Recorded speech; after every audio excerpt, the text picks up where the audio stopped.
Good evening, ladies and gentlemen. Sego ani buju wachaya kwe. As the mayor of the city of Kingston, I offer these words in the spirit of this gathering. Let us bring our good minds and hearts together as one to honor and celebrate these traditional lands as a gathering place of the original peoples and their ancestors who were entrusted to care for Mother Earth since time immemorial. It is with deep humility that we acknowledge and offer our gratitude for their contributions to this community, having respect for all as we share this space now and walk side by side into the future. We were just meeting in Committee of the Whole closed meeting. We discussed several items, all property matters, 1243 Front Road, 671 Brock Street, and 305-323 Rideau Street. So with that, I will ask for a motion to waive the rules and have the clerk report. Moved by Councillor Neal, seconded by Councillor Hutchison, that Council rise from the Committee of the Whole closed meeting that the rules of Bylaw 2010-1 be waived and the chair report.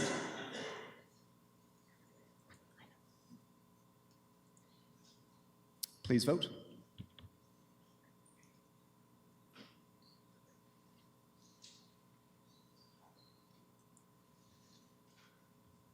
And that carries.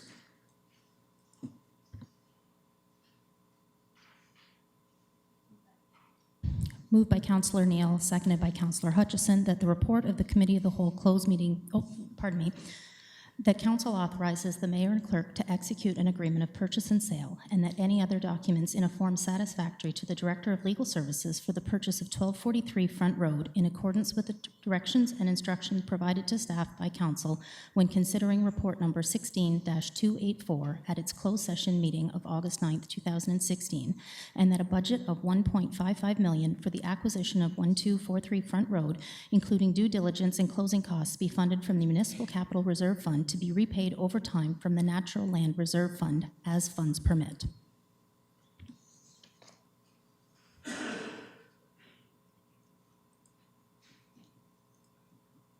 Please vote.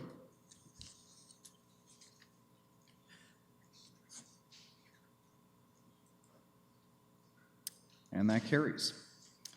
Next, we have the approval of the addeds. On our addeds tonight, we have a couple of additional delegations, a notice of motion, and some communications. Can I have a mover, please? Moved by Councillor Osanek, seconded by Councillor Turner.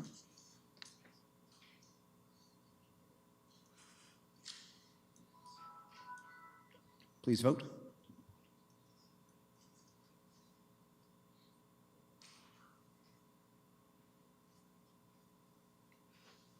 And that carries. Are there any disclosures of potential pecuniary interest? Councillor Turner. Thank you, and through you, Mayor. I, Laura Turner, of the Council of the Corporation of the City of Kingston, declare my pecuniary interest in the matter of item 6 of the August 9th, 2016 Committee of the Whole closed meeting being a proposed of pending acquisition or disposition of land by the municipality or local board, John Turner and Isabel Turner, estate trustees of the estate of Wilma Evelyn Graham, Aragon Road, as my parents are the estate trustees. Thank you. Thank you.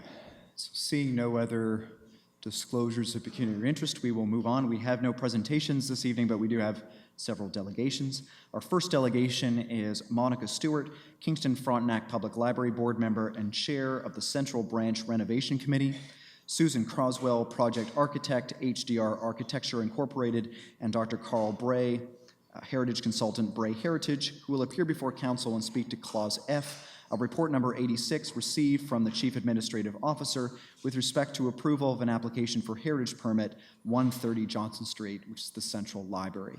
And just a reminder to all of our delegations that you have 5 minutes. Ms. Stewart. Thank you. Good evening, Mayor Patterson, councillors, city staff, ladies and gentlemen. I'm here tonight in support of the application for a heritage permit made by the Kingston Frontenac Public Library. KFPL has connected with the citizens we serve during our Vision 2020 planning exercises and in recent community sessions. We've heard from hundreds of our patrons and interested community members. They have told us that they support and in fact demand the transformation of the central branch from the traditional library as an archive to an open, outward-facing civic space with programming that invites all citizens to collaborate, interact, learn, and create. The design before you proposes this kind of transformation. The redeveloped interior will have spaces for children to learn and play on the first floor. Young families can access the space easily as soon as they enter the building. There will be a dedicated area for innovative youth and adult programming. And the second floor will have spaces for quiet reading and study. On July 6th, we presented a previous design to Heritage Kingston. The feedback we received resulted in significant changes. The design in front of you now retains the arcade walkway and the arched window pattern. The corner parquet will be redeveloped and the honey locust tree will be retained. The changes we propose will greatly improve the safety, accessibility, and environmental footprint of the library. Since 1978, building systems and technology have improved and our community's values have changed. We now want our buildings to be fully accessible. We also want them to be as energy efficient as possible. With this design, a number of existing concerns have been resolved. The existing ramp has been adjusted to eliminate the awkward bend out onto Johnson Street, and there will be better access to the bicycle parking area. The main public entrance has been relocated to the west for improved accessibility, and the public meeting rooms can now be used securely while the library is closed. The large oriel window on the second floor will be modified. A drained, flat roof will avoid dangerous water and ice runoff onto the entrance below. Translucent glazing with signage will allow additional light into a newly created public meeting space inside. To solve issues with falling ice and snow, the long, narrow, sloping roof above the second floor will be replaced with a drained, flat roof. Reconstruction of the oriel windows at the current children's area is required to eliminate water leaks. And a third oriel window will replace a small punched window to achieve continuity for the program space inside. The banks of small punched windows currently feature vertical brick dividers. We propose to consolidate them into 9 larger units to improve energy efficiency. The structural tees beyond will be exposed to maintain the vertical rhythm.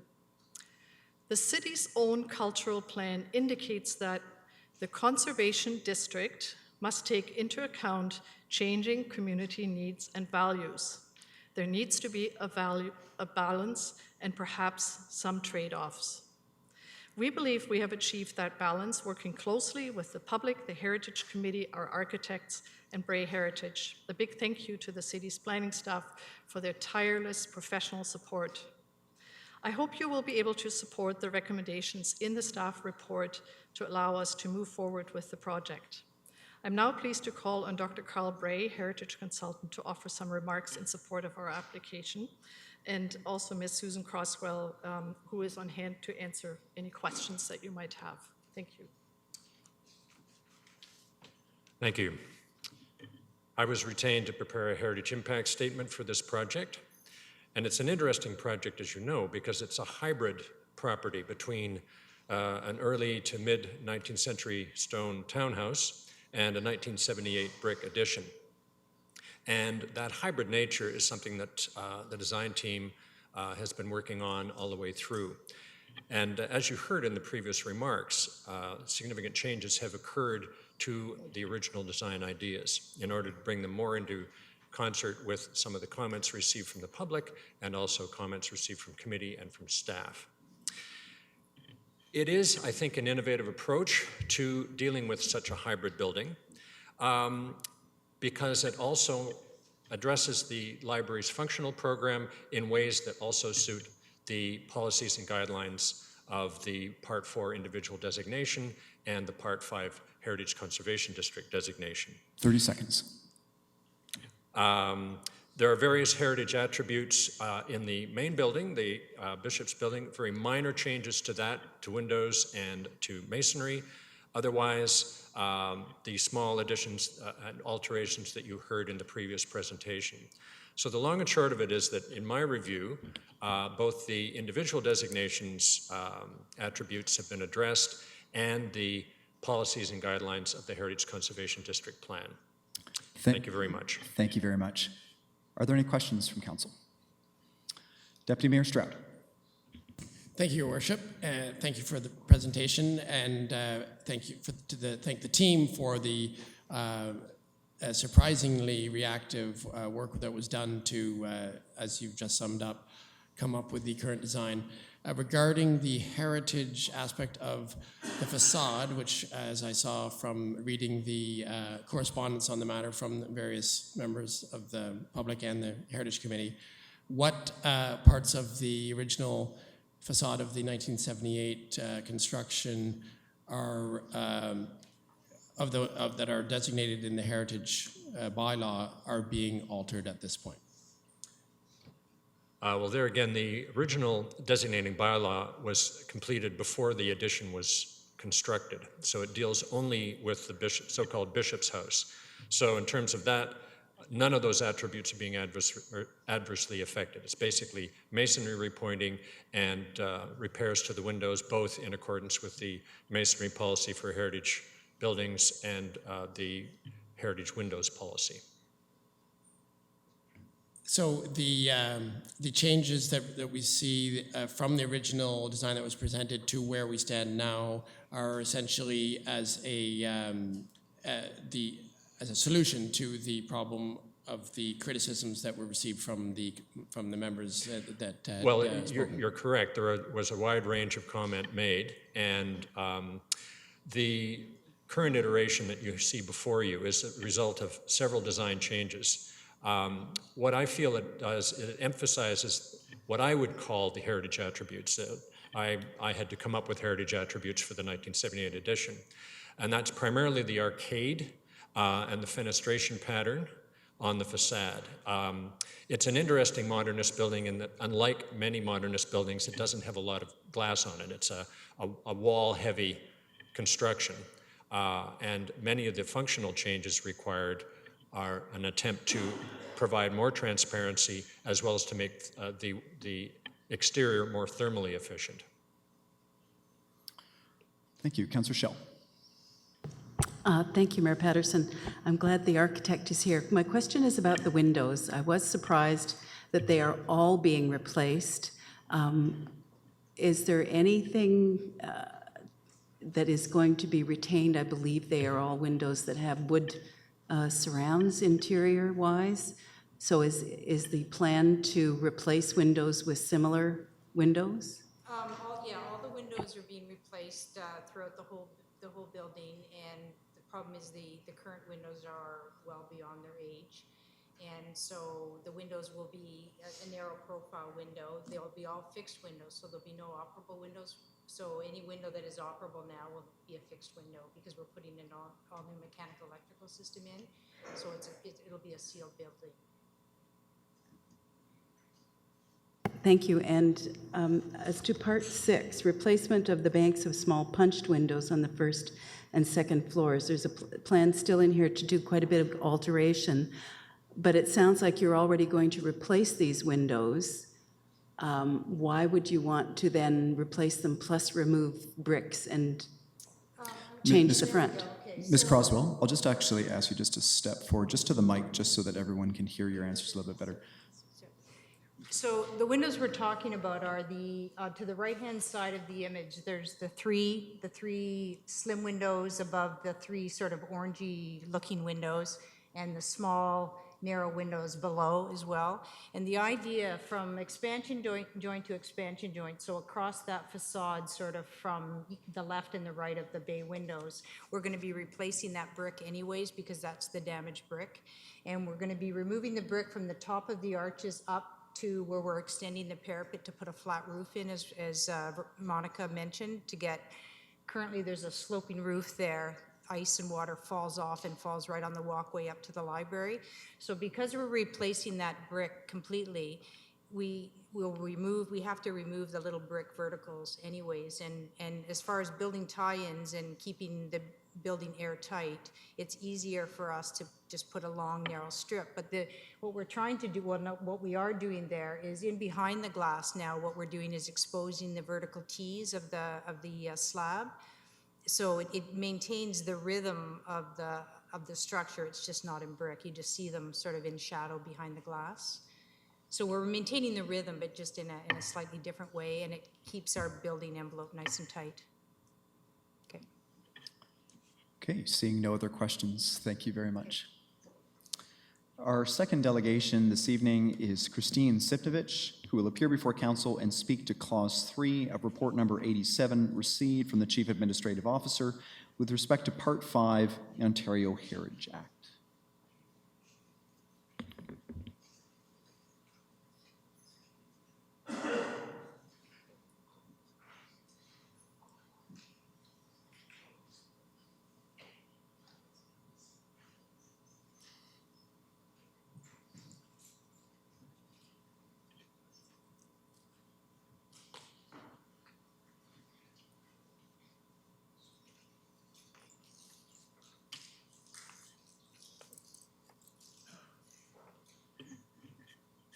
Good evening.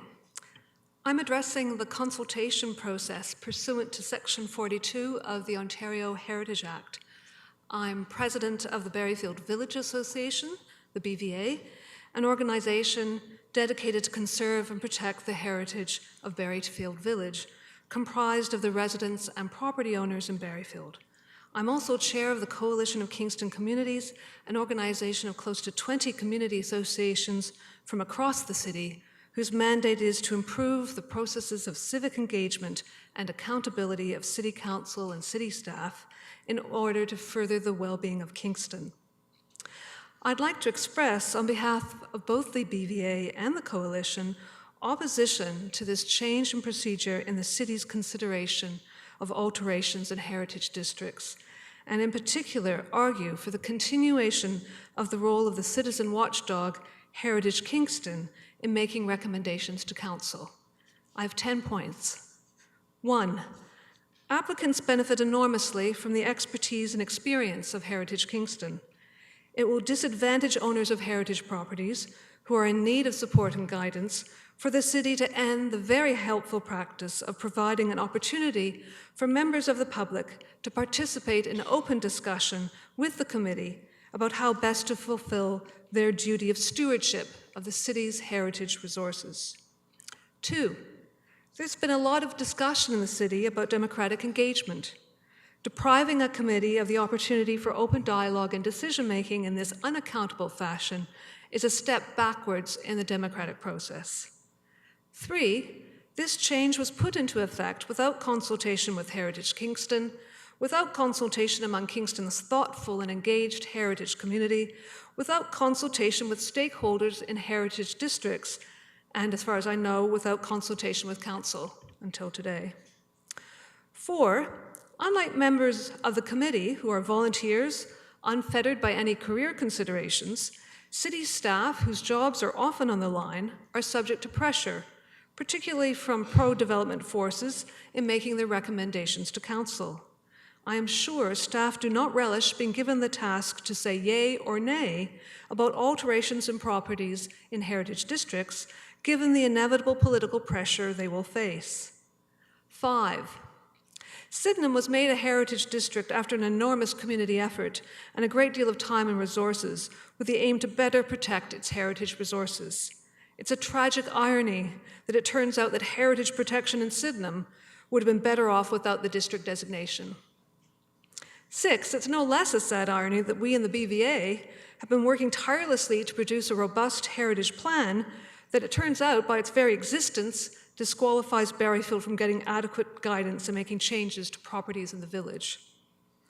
7, I understand that the city's lawyers, under what pressure, on whose instigation, I would like to know, contend that because the Ontario Heritage Act does not stipulate a role for heritage committees in making recommendations regarding alterations in heritage districts, it's therefore not permitted for them to do so. This strikes me as a fundamental error of logic. I teach philosophy of law at Queen's, but you don't need any legal expertise to see the difference between the absence of a requirement and an outright prohibition. It's one thing to be silent on whether something is required or not. It's quite something else to say it's prohibited. It's simply false that it is outside the authority of the municipality, to quote the staff report, to involve heritage committees in alterations in heritage districts. The proof of this is the words of the Ministry Heritage Advisor that you have before you, and I've included a couple of handouts that the clerk has provided. Indeed, this legal judgment is so inexplicably poor that I wonder how it is possible that it was made at all. 8. There is a plethora of evidence that refutes the advice given to the city, as you can see in the handout that I just mentioned. The Ontario Heritage Act, the Ontario Heritage Toolkit, and most damning of all, guidance from the ministry itself makes it clear that municipalities are free to decide to consult with heritage committees in vetting alterations in heritage districts. 30 seconds. There's no question whatsoever about this. The opinion sought by staff and given to council would not stand up to any serious legal test. This is the most recent in a series of moves on the part of senior city staff to undermine heritage conservation in Kingston. There are many, but let me share a personal anecdote. When I was a member of the old Heritage Committee, I was told I'd be in conflict of interest if I participated in any discussions about Berryfield. I knew this was wrong. I had to undertake a professional opinion at my own expense, and sure enough, I had no such conflict. Thank you very much. Well, I'll just say I hope you stand up for heritage protection in Kingston. Thank you. We have a tradition to... We will let you take any questions. Are there any questions from council? Councillor McLaren? Thank you. You spoke on the reasons why we should have better engagement and better consultation, but could you respond to how you feel about the staff report that says that we shouldn't involve Heritage Kingston in actual distinct alterations to properties? Sure. Well, I've alluded to it already, but I'll go into a bit more detail because I was really taken aback by some of the claims of the report, which I found highly misleading, indeed downright false. For one, as I mentioned, and I'll just go over this a bit more, I was really perplexed why staff would claim it's outside the authority of the municipality to involve heritage committees in alterations in heritage districts. As you can see in the documentation I provided, that flies in the face of evidence from the Heritage Act, the Heritage Toolkit, and the advice of the ministry, where it's clear that it's precisely within the authority of the municipality to decide what roles the committee should have. Another thing is the staff report implies that minor alterations are equivalent to all alterations when it comes to a heritage district, and so all district alterations are properly beyond the purview of the Heritage Committee. But that doesn't make sense, because according to the Heritage Act, minor alterations are modifications that are so trivial as to not require a permit from staff or anyone, including the Heritage Committee. So that's a completely different matter from alterations in general, and it doesn't apply to all alterations in a heritage district. I mean, it's nonsensical to suggest that all alterations in a heritage district are minor simply because they're in a heritage district, and therefore they can just be lumped together with trivial changes that don't need a permit. Removing original features or replacing heritage materials with modern ones, for example, are significant changes that can really have a very damaging and serious impact on the heritage character of, say, Berryfield or Sydenham, and they would certainly require the committee's oversight. So why would such changes on an individually designated heritage property need vetting by the committee, but not in the case of a property in a heritage district? And that's the ridiculous outcome of the staff report. I might just also say the fact that Heritage Kingston had input into heritage plans for heritage districts, pretty limited input too, I might add, is no substitute for proper guidance interpreting the plan. And finally, one thing that was very strange is there are a couple of examples in the report, legal cases. They're not given by name, so I couldn't find anything about them. They're not given a kind of proper legal description. But what was interesting is that they really had nothing to do with heritage committees or with the distinctiveness of heritage districts.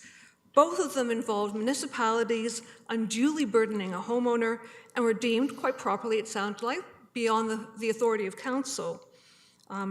So council was overstepping the authority given to it by the Heritage Act, and that was in Lakeshore and St. Thomas. But that had nothing to do with the Heritage Committee. In fact, the Heritage Committee isn't even mentioned in that discussion. It was irrelevant in both decisions. Yes, Councillor McLaren. And also, you had mentioned that Sydenham District might be better off without the heritage plan. Could you comment on what you see as the longer-term problem if this continues the way it seems to be going right now, please? Sure. I mean, we have very good staff supporting Heritage Kingston, and so that should be underscored. But they don't have the breadth of training or expertise or experience that is aggregated with that collection of people that have served on that on Heritage Kingston and in the Heritage Committee in the past. So property owners have really valued that advice. And a technical consulting group, which is what the report suggests, won't be able to play the same kind of role. Its advice could be ignored, it just privately consults. We won't have an open, transparent consultation the way we have had with the Heritage Kingston Committee. So those who care about heritage in Kingston could quite rightly take the view that any plans for new district designations should just halt. Heritage conservation is better served when there's no district on the basis of this report. And I'm sure the residents of Sydenham who look to their new plan to better protect their heritage resources are bitterly disappointed. Or one might think, in a mischievous mood, is the plan to cover Kingston with heritage districts so that heritage protection is thereby weakened citywide. You can't help but wonder. And I should say, too, that this change will pose an undue burden for homeowners in heritage districts who are deprived of adequate guidance, an undue burden for their neighbors who must live with unfortunate decisions where built heritage is undermined, undue burden for staff and council who won't be able to profit from the guidance of the Heritage Committee in a properly consultative role, and it will mean an undue burden for our wonderful historic city whose reputation as a leader in the heritage field will be permanently tarnished. We will go from being a leader, a pioneer, to being one of the worst exemplars in the province when it comes to heritage. And our heritage assets will be most at risk, and paradoxically most at risk, in those parts of the city where they are most valued. So weakening our procedures for stewardship of our heritage resources will make it much more likely that our heritage will be destroyed. And as they always say, when it comes to heritage, once destroyed, it's gone forever. So those are long answers to your questions. Thank you. Are there any other questions? Councillor Schell. Thank you, Mayor Patterson. Just a note about this legal decision that you said the Heritage Committee wasn't part of, and seemed to imply that that meant that the decision didn't involve the Heritage Committee. Isn't the reason that a legal decision or would be quoted to you is because it's council that makes the decision, and if a homeowner wants to appeal, it's council. So it's Heritage Committee is advisory. It is not. Oh yes, of course, and I think that's one of the reasons why the old system works so well. The Heritage Committee advises council. Council can decide that the Heritage Committee was wrong. Council makes the final decision. Yes, it's council that has the ultimate decision. That's just what I wanted to make sure we were clear on that. So I think the question has been asked and answered. Thank you. Deputy Mayor Strutt. Thank you, Your Worship, and thank you for your very thorough presentation and to your commitment to protect heritage in Kingston, as we have also committed to here at the City Council. Just looking towards possible solutions to resolve this, because it's clear from your comments that you think we ought to have some more advice to give us the information that we need to properly make the decision. It's clear that your interpretation of the Heritage Act is that we get to make the decision of how we use the Heritage Committee. In order to make that decision, do you think it would be helpful to get information of what is going on in other municipalities that have heritage districts? It would be very useful, and from what I know, what that information indicates is that we would be the odd man out, that in fact other municipalities have heritage committees that they consult for alterations in heritage districts. Yeah. Thank you. That's all for now. Thanks. Okay, seeing no other questions, thank you. But I will invite you to stay because you're also our third delegation. So Christine Stevnovich will also appear before council and speak to clause 1 of report number 88, received from Heritage Kingston with respect to New Village of Berryfield Heritage Conservation District Plan recommendation for approval. Well, thank you for your patience and listening to me again. I appreciate that very much. Berryfield celebrated its 200th birthday in 2014, and to honor the occasion, the village welcomed 2,000 visitors to a heritage festival, and more recently, we published a book, which I'd like to present to you, to council. Here it is. We're very proud of it.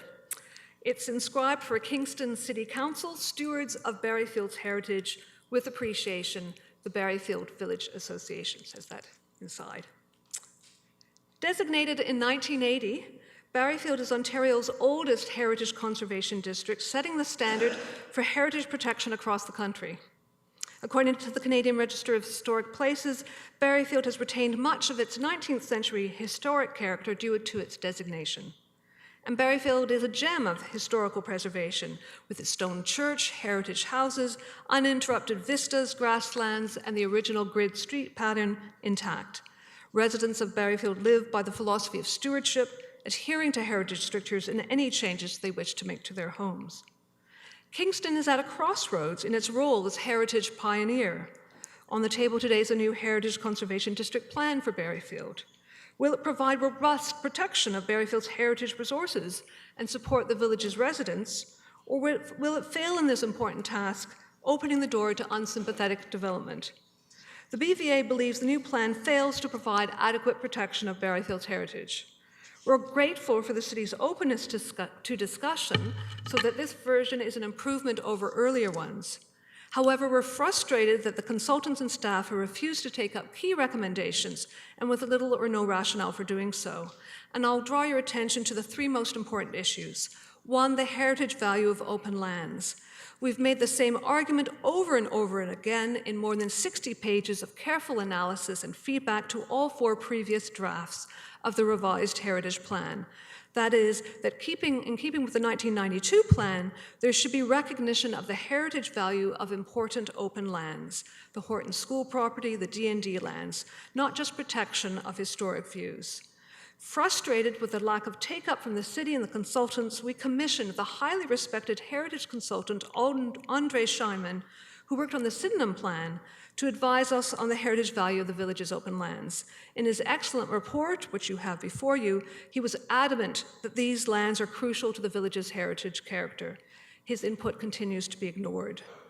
The Ontario Heritage Toolkit for the designation of heritage districts repeatedly states that natural features, topography, and open spaces are appropriately identified as heritage attributes. Note that Mr. Scheinman does not make the extravagant claim that there should be no development on these lands. He simply demonstrates that they are crucial to the character of Berryfield, and that if you give them no heritage protection, you will undermine the village's heritage. That's number one. Number two is the role of the Heritage Committee, which I've already gone into some detail about. And we think that the Berryfield plan should include the same kind of provisions as are in the Sydenham plan about the role of the Heritage Committee for alterations, new construction, and so forth. Three, new construction. We think the plan should not permit unsympathetic features in new construction. Particularly egregious is that heritage materials are required only on principal facades, with non-heritage materials allowed elsewhere. And don't forget that Berryfield's open rural character means it's often possible to see all four sides of a house from the road. Accordingly, we urge you to make the following amendments to the Berryfield plan as outlined in the handout. One, including the open lands and the heritage attributes. Two, tighten the guidelines for new construction. And three, affirm Heritage Kingston's role in vetting alterations. Finally, let me address the issue of community engagement, something I know the City of Kingston is working hard to improve. Although Heritage Kingston recommended the plan to Council, committee members wanted to follow up on the BVA's submission and recommend changes. This seemed to take staff by surprise, and at the meeting there ensued enormous confusion about the status of any proposed changes.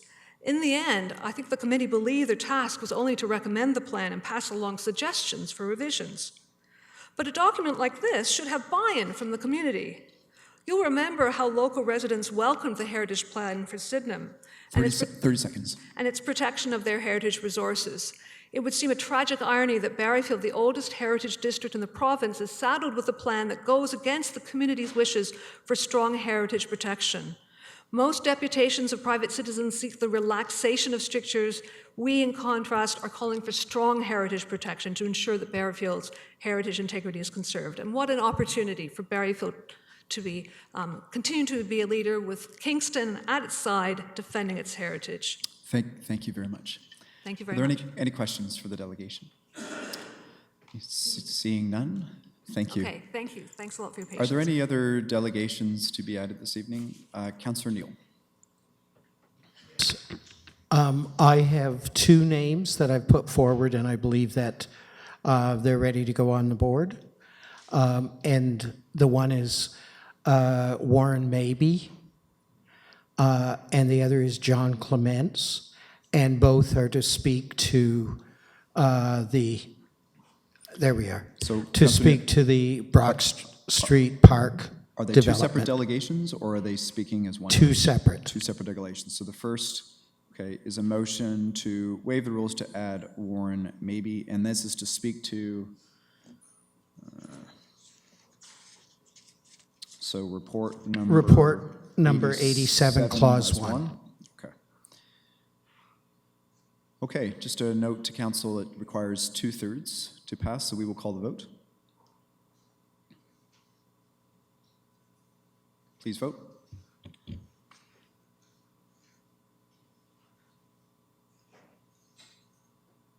And that carries. Councilor Neal, your second delegation was? John Clements, to speak to the same file. Okay. Is there a seconder? Oh, seconded by Councilor McLaren. Thank you. Please vote.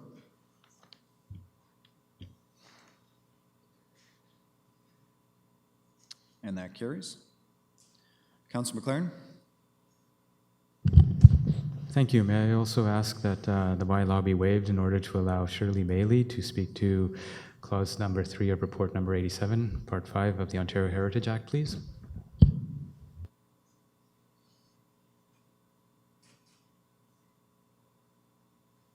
Is there a seconder? Seconded by Councilor Sanik. Please vote.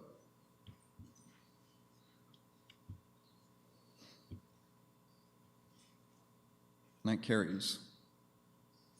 Seeing no other delegations to be added, so I will now invite Mr. Warren Mabey, who will speak to council with respect to report number 87, clause number 1, with respect to the development of municipal property being the former St. Joseph St. Mary Catholic School located at 671 Brock Street.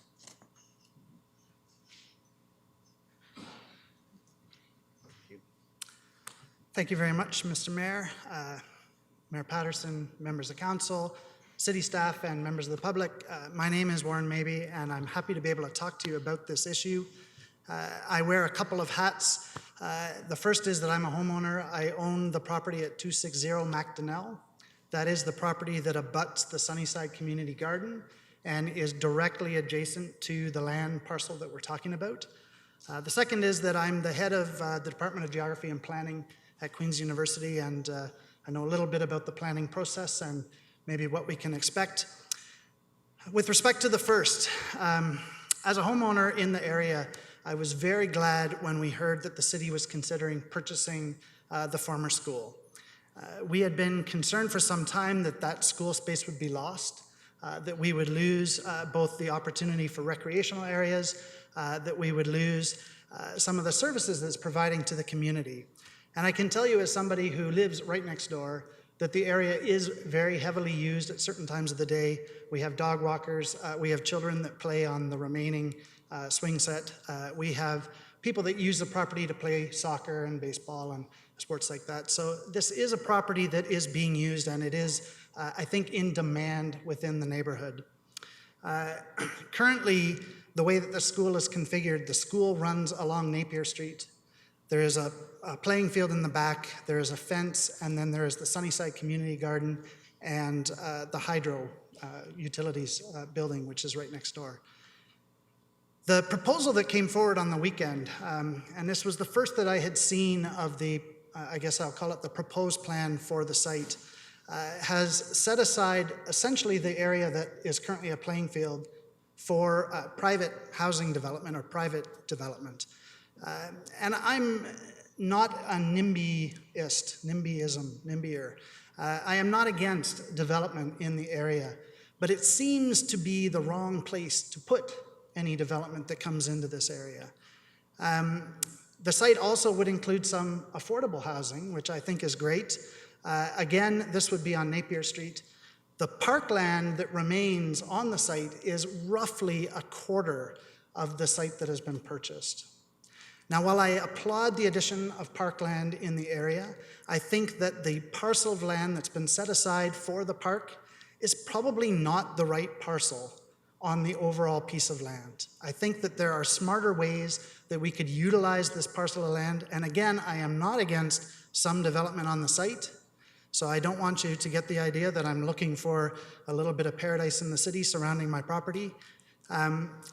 It's not that, it's just that I think that there's a better way to utilize the land that's at hand. The other thing I'd like to say, and this is wearing my official hat as the head of a geography and planning unit, is that an important part of the planning process is consultation. And the plan that's been put forward, it may be a preliminary plan, but it feels like there has not been a lot of consultation in how that parcel of land will be assembled. And so I would implore the council and the mayor to think about how we might go forward in order to engage the community, because I will tell you that the members of the community have lots of great ideas about how this land could be used.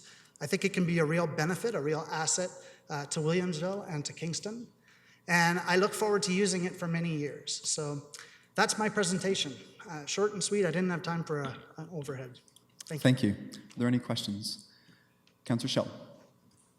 Thank you, Mayor Patterson. I think what I heard was generally you're in agreement with the idea of the 3 parcels. You'd just like us to probably change things around. Well, I guess when we were petitioning and looking for the city to pick up this piece of land, we hoped that more of it would be parkland.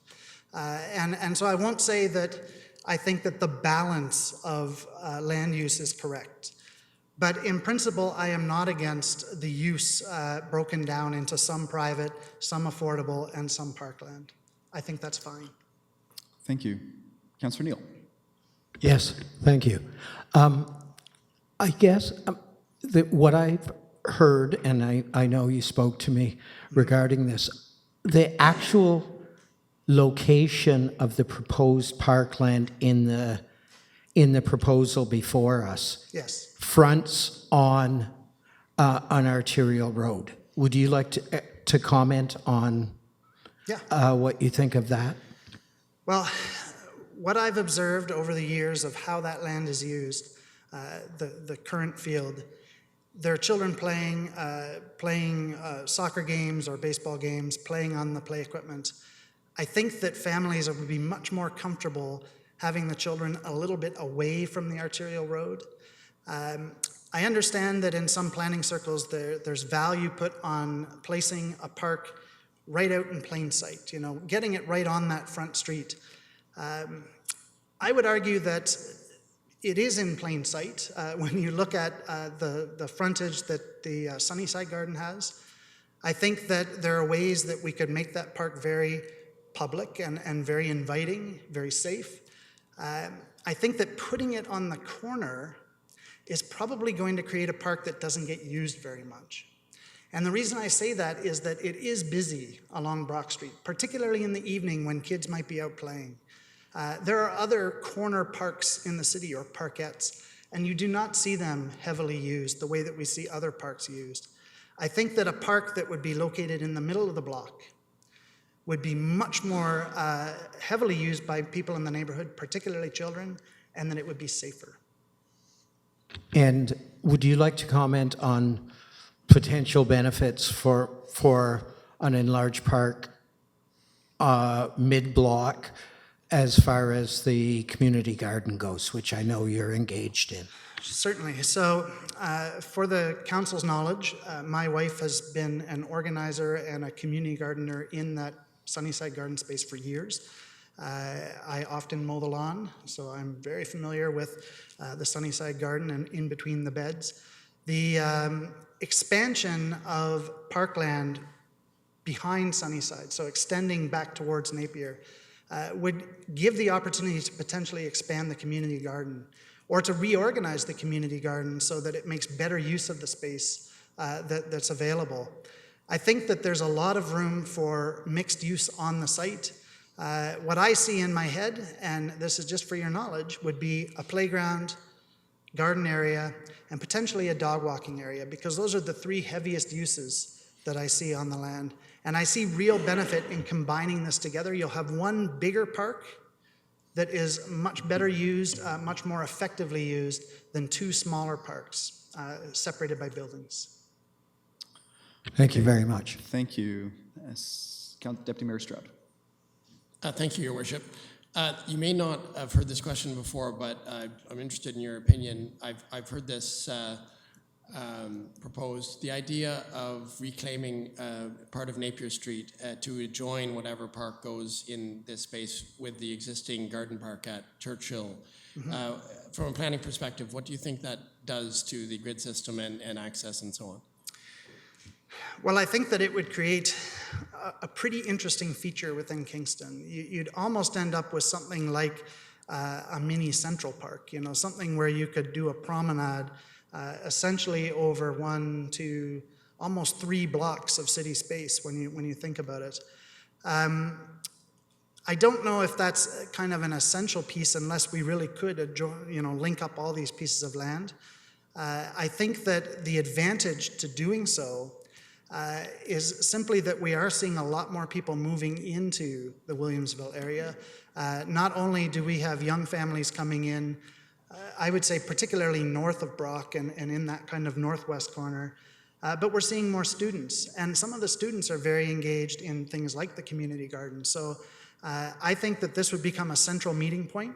I think it could be, as I say, a really interesting feature, a really attractive feature for a city like Kingston, and particularly for people that live south of Brock, because as soon as you get south of Brock, the number of parks with playgrounds, with those types of facilities really drops off. There really isn't much for people at that side. So developing it like that, I think, could be great. Thank you. Okay, seeing no other questions, thank you very much. Thank you. Our next delegation is John Clements, who will speak to council again with respect to report number 87, clause number 1, the former St. Joseph St. Mary Catholic School located at 671 Brock Street.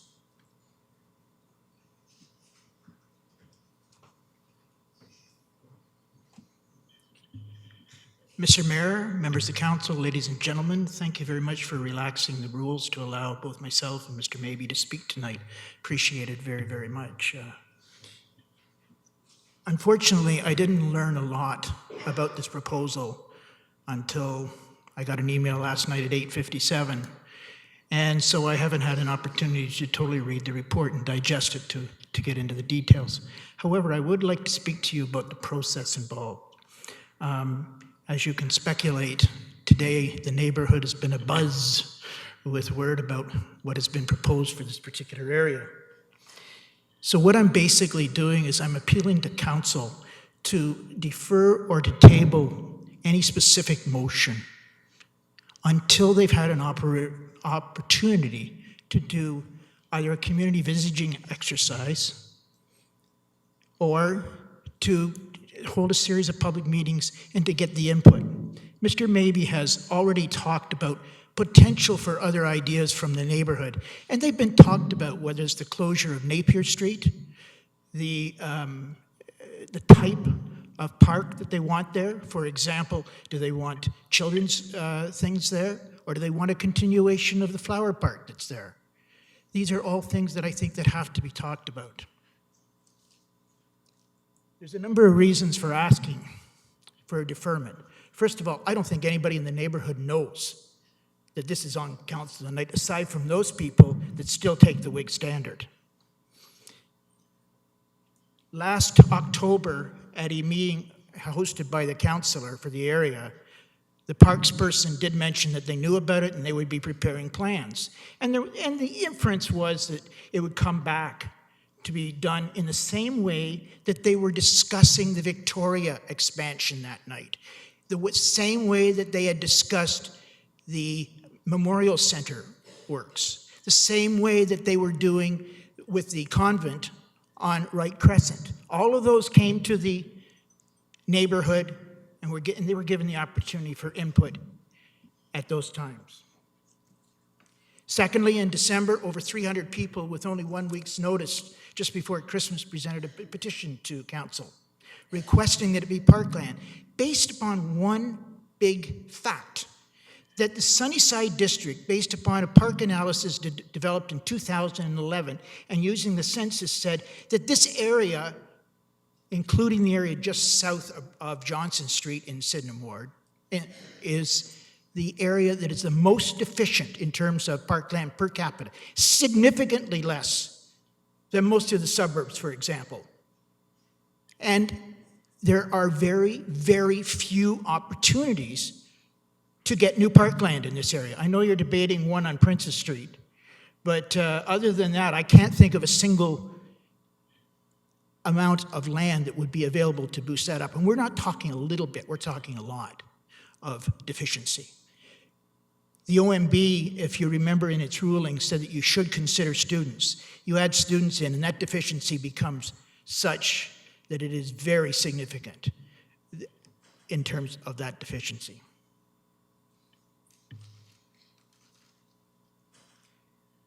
The neighborhood has always assumed that there would be a public consultation. I know that I wrote to the councillor with a number of questions, and there was an email sent back to me from a member of the administration, Ms. Hurdle, and I would like to quote from part of that email back to me. Staff will be able to initiate a public engagement process for the future use and design of the park, which will most likely take place in 2017, as it was not part of the 2016 budget. That was the commitment at that time. That was approximately 2 months ago.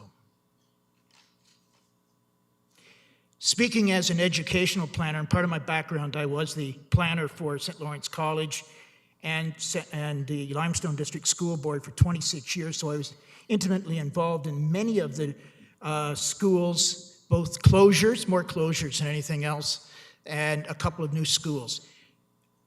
If we were putting a school there, such as St. Joseph's today, the recreation portion of the school would not be at the corner of Brock and Napier, 30 seconds. as Mr. Maybe has suggested. I want to just end up by saying, please defer this particular subject. A number of the people I spoke to have indicated their appreciation of open government has been seriously challenged by the fact that they won't have the opportunity to participate. I would request this matter be deferred or tabled. I personally would be happy to help with any public consultation, and I bet you the neighborhood groups would also be happy to be involved as well in order to facilitate this if there is a time crunch. Thank you very much. Are there any questions? Councillor Allen. Hi, thank you, Your Worship, and through you, thank you for your presentation and for sharing these concerns, and especially about the consultation. One of the things that we see before us as part of this report is that there's an affordable housing part of the proposal that staff are looking at, and in order for that to move forward, there's funding associated with that from the province that has to be accessed. We need a council decision sooner rather than later in order to access that funding.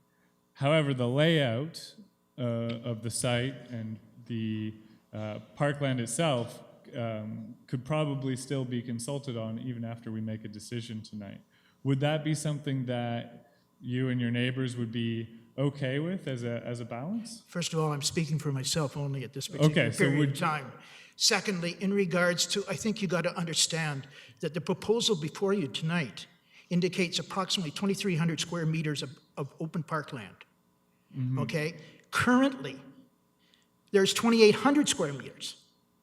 So in effect, you've reduced what the neighborhood perceives as being part of the green space that has been there since 1950. Heavens, I can remember skating on the parkland there, okay, when I was a young kid. I still think I am. But having said that, it's still used, as Mr. Maybe has said, extensively now, especially since the school is closed. But even when the school was open, after 4 o'clock, it was used, and it was used on the weekends, and it was the green space. You're reducing that. You have to address that. that extensive parkland. Now, there's two types of housing you've talked about. One is affordable and one is private, okay? Personally, I have a lot of trouble with the private, okay? Affordable, I understand. I know that some of the neighbors have even suggested, why don't you talk to Habitat for Humanity and do 3 or 4 along Brock Street in that particular way. But I don't see any of those ideas here. And there's so many ideas in the neighborhood which they would be acceptable with, which could include some affordable, but to say in this exact amount, and I don't think you have to take that long to get going if you're serious. Councillor Neal. Thank you. I'm going to ask you to put on another hat you wore for many years. I know you were a long-time city councillor. Are you aware of, either in Kingston or elsewhere, any time when a municipality purchased a piece of property in the Cascade from another level of government or a school board and then flipped it for private development? And what's your opinion of that? I am not aware of any situation, and if you remember, the Frontenac, Lennox, and Addington School Board encompasses quite a large amount of land in Eastern Ontario. And since I was the person that actually recommended closure in many cases, I can't remember a single example where that happened, where land was, to use your words, flipped. The only thing that could come close to that, I guess, would be Portsmouth Public School, where the Senior Citizen Council went in. And my understanding on that was that's actually a lease portion. And that was done in order to address a portion of the Education Act, which suggests that if a purchase goes through, it has to be for municipal purposes. Thank you very much. Councillor Schell. Thank you, Mayor Patterson. You did mention just at the very end of your talk that you recognize there might be a time crunch. And I think that's what Councillor Allen was speaking to. And that's why I asked Mr. Maybe if the theory is okay, but the actual part of the land that's parked, because I think that seems to be what's the most important to the residents, if that sounds about right. We will be under a time crunch as a council, but we don't have to have it in stone tonight where the parkland is. So is that I guess what reasonable? I'm having trouble with is addressing what would be the concept of affordable housing, okay? Would that be 1 and 2 units? Would that be 3 and 4? 3 and 4? How does it fit in with the neighborhood? Those kinds of things haven't been addressed I haven't read the report totally, so I can't comment to that effect. The concept of using part of it to sell, to pay for the other section, I have a lot of trouble with, okay, personally. But personally, I have no trouble with some affordable housing going in there. But the other thing I should say is I always remember, and Councillor Neal alluded to it, in 24 years, every time something was approved in principle, it never really got changed after that. And that's a 24-year experience basis that I go based upon, okay? Thank you. And my follow-up is, when a school board sells a school to anyone, it is sold as a residential property, correct? So that there is some value for the school board, that it's priced to the city or to whoever buys it as single-family home residential for the whole property. No, that's not true, sorry. The Education Act lays out the process in which it's to be sold. First of all, the school board must offer it in a type of order. However, the school board does get a value for the property, and that can be, I've seen it vary. I've seen it vary based on straight single-family residential, but I can give you an example. Woodside Public School, which is where Kingston Toyota is now, that portion was severed actually, and part of it was rezoned by the school board to commercial and then sold to Kingston Toyota after all the municipality and everybody else had backed away from it. So yes, it's different.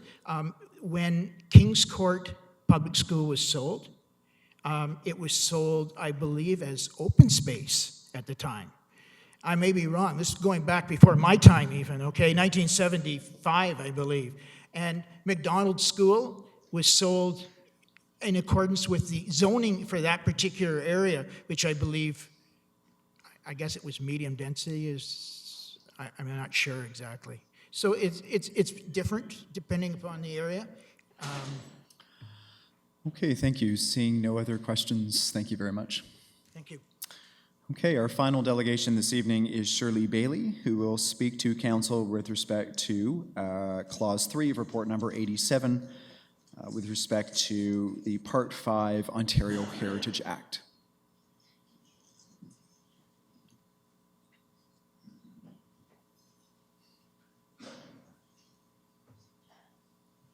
Thank you, Your Worship.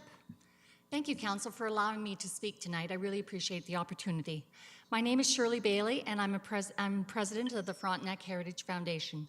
I'm here on behalf of the board that oversees the organization of 75 members and groups. For over 40 years, the foundation has had a long-standing interest in built heritage in the region. Earlier this year, Council revised the committee bylaw revamping the Municipal Heritage Committee and the procedural bylaw for heritage, which includes the delegated authority for staff. Few people took notice. There was, after all, no public notice required. It was when people saw how alteration applications in districts were being handled at Heritage Kingston that concerns arose. As background, there are approximately 1,200 designated properties in the city, and included in that total, there are 660 properties in 3 districts, and there are approved plans for each district. The update to the Berryfield District Plan is before Council this evening. In addition, you have what are called Part 4 designations, which are simply individual properties that are designated. The designation bylaws deal primarily with exterior features, and there is so much building stock in Kingston that needs to be protected that the focus is generally on the exteriors. Bypassing the Heritage Committee within the 3 approved districts has been justified through a questionable interpretation of the Ontario Heritage Act by the city's legal department. Staff say that the committee should not make recommendations to council on alterations to heritage structures, that the legislation only provides for committee recommendations on demolitions and removal of structures in districts. Furthermore, they say that planning staff then bring reports to consult, but after the general discussion, staff then go away and prepare a report to council selecting only what should be advanced. This can result in critical items being overlooked or dismissed. Clearly, this is an affront to the experienced professionals on the committee who are willing to provide expert advice and other pertinent observations. The staff report makes reference to several sections of the Ontario Heritage Act, but does not quote another section of the legislation which states the following, Section 28, Sub 1. The Council of a municipality may by bylaw establish a municipal heritage committee to advise and assist council on matters relating to this part, it's referring to Part 4, matters relating to Part 5, and such other heritage matters as the council may specify by a bylaw. So one asks, what kinds of bylaws can councils pass? I have reviewed the process in municipalities larger than Kingston across Ontario, and there is a wide variation in how they do it. But all 14 with districts take certain alteration applications to the Heritage Committee. In many cases, the Heritage District Plans are adopted by bylaw, and the district plan sets out the process whereby a municipal heritage committee is consulted. This was the case for Old Sydenham.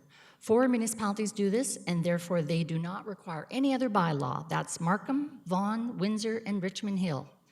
In terms of bylaws setting out delegated authority, this is usually done by bylaw, and currently 9 municipalities have delegated authority bylaws, and when Ottawa approves its new bylaw this fall, that will make 10. So that's Toronto, Mississauga, Brampton, Hamilton, London, Kitchener, Oakville, St. Catharines, and Cambridge. Kingston has delegated authority in an approved bylaw, but here it is called a procedural bylaw for heritage. We also have a committee bylaw, and it is that bylaw that does not provide for real consultation with the Heritage Kingston Committee. This just shows the wide variance across the province. And according to Bert Duclos, who's the Heritage Outreach Consultant for the Ministry of Tourism, Culture and Sport, the ministry wishes to, quote, encourage consistent and predictable practices across the province. Then surely the heritage policies of the City of Kingston should be similar to those in other municipalities instead of being a heritage outlier. The city's official plan calls for 8 more heritage districts, so the workload will increase over time. These districts are critical to protect heritage in the city. 30 seconds. The result of this will be to have council make decisions without the benefit of Heritage Kingston's recommendations.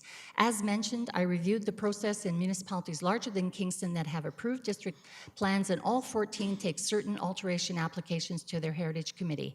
There, staff recommendations may be discussed and amended by the Heritage Committee before going to council for approval. In summary, councillors are being asked to eliminate or drastically reduce the voice of the council-appointed Heritage Kingston Committee in the heritage planning process. The Frontenac Heritage Foundation does not support this change. We would like to have your support in stopping this move. Thank you Thank you very much. Thank you. Are there any questions? Councillor Neal. Yes, thank you very much. And I apologize because I'm sure I'm going to call you Shirley at some point in time. Thank you, Ms. Bailey, for your excellent presentation. My question, I know you've had experience over the years with work with the committee. Could you comment on what you believe the skill set and the value added of having such a committee is in the deliberation process? I know we have an excellent staff, but what are the merits of engaging a committee? Well, the committee currently has the 2 components, so it's about half built heritage and half culture, and so it's kind of 4.5 and 4.5. And so on the built heritage side, the people are very competent and earnest in terms of wanting to help. I mean, I've just been to the 3 most recent meetings, and it's quite evident that they, some of them have building experience, design experience, just people who have worked in the business for years and years, and that just is worth its weight in gold at the committee. It really is. Thank you very much. Deputy Mayor Stroud. Thank you, Your Worship. And thank you, Ms. Bailey, for an excellent presentation. I'm wondering if you could first tell us, because it seems like you've gathered some very useful information that could help us. How long did it take you to do that little survey, if I may ask? I know you have some experience in these matters, but it sounds like very useful information. Well, it was a few days and quite a few emails and quite a few phone calls, so it's pretty hard to sort of add it all up, but. And I guess as a follow-up, would it be logical, similar to what I asked Ms. Sipnovich, for council to ask for such a survey to be done before we make our decision? Absolutely, and it doesn't have to be the 14 largest municipalities in the province. I just thought that was a representative example, so it is representative, but there's lots of other municipalities to choose from. If I may, one quick follow-up, Your Worship. What might we don't know because you haven't done the survey either, but if we wanted to go smaller than our municipality, what might we find with the smaller communities and their heritage departments? Well, I think the more important thing, rather than the size of the municipality, is cases where the districts were approved since 2005, because that's really when the legislation changed substantially.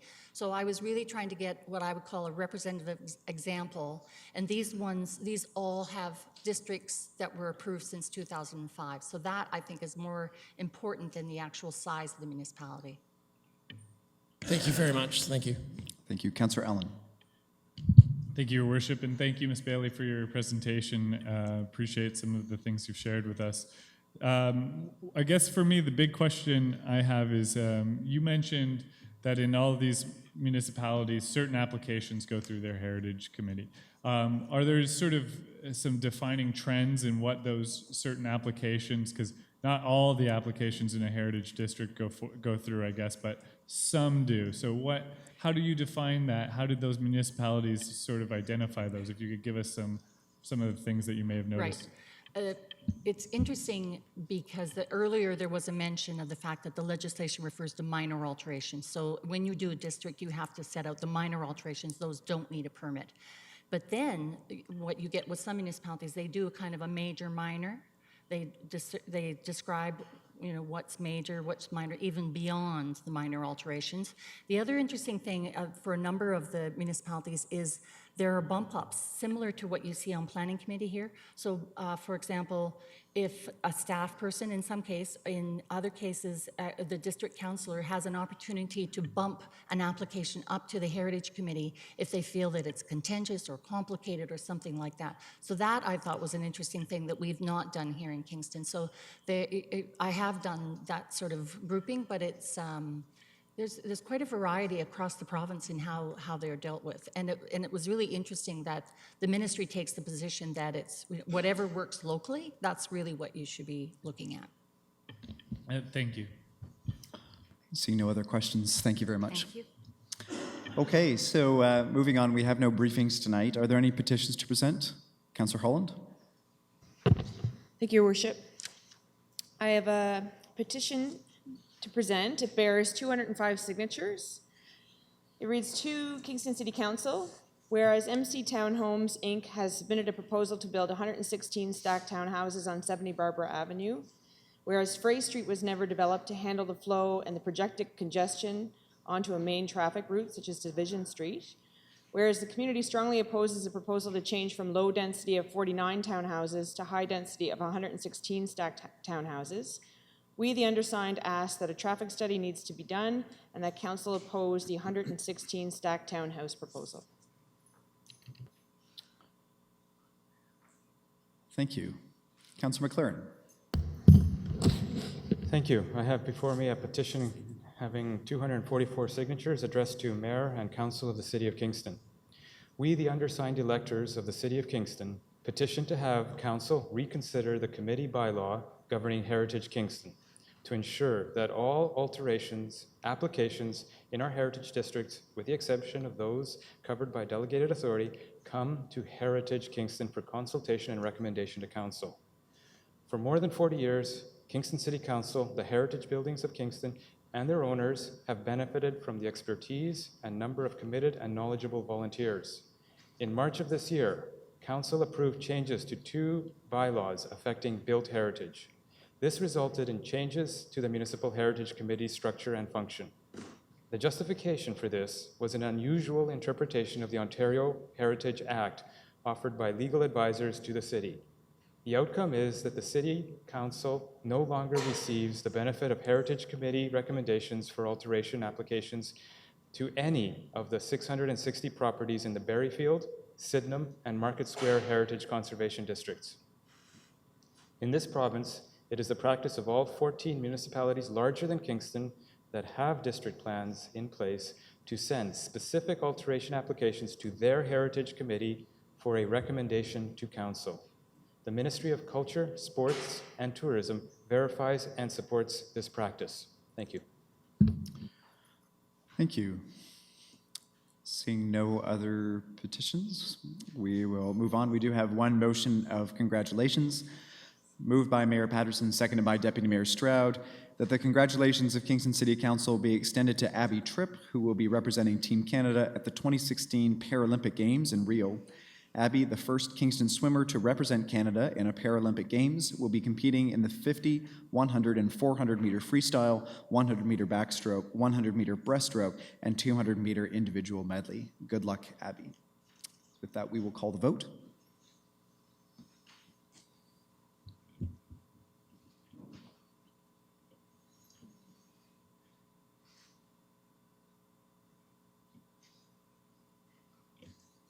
And that carries.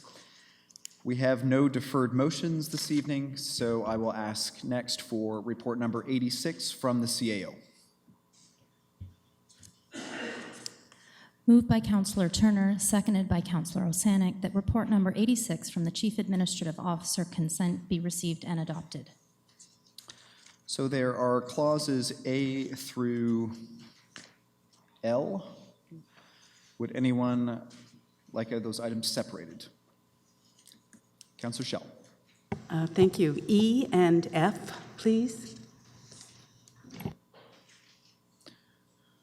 Okay, E and F have been separated. Seeing no other separations, we will first vote on the balance and then return to items E and F. So item A is award of contract, TET Center masonry upgrades. Item B, award of contract for cargo vans. Item C, award of contract tree order fall 2016. Item D, request for exemption to bylaw number 2009-140, a bylaw to provide for the prohibition and regulation of signs and other advertising devices in the city of Kingston, the sign bylaw for 172 Ontario Street. Item G, emergency shelter 10-year forgivable loans. Item H, approval of an application for heritage permit 110 Sydenham Street, 211 to 215 Johnson Street. Item I, approval of an application for heritage permit 92 Sydenham Street. Item J, approval of an application for heritage permit 67 to 69 Union Street. Item K, authorized requester agreement with the Ontario Ministry of Transportation for bylaw enforcement investigations. And item L, request for noise exemption, Ministry of Transportation, Gardners Road and Highway 401 interchange. So we will call the vote.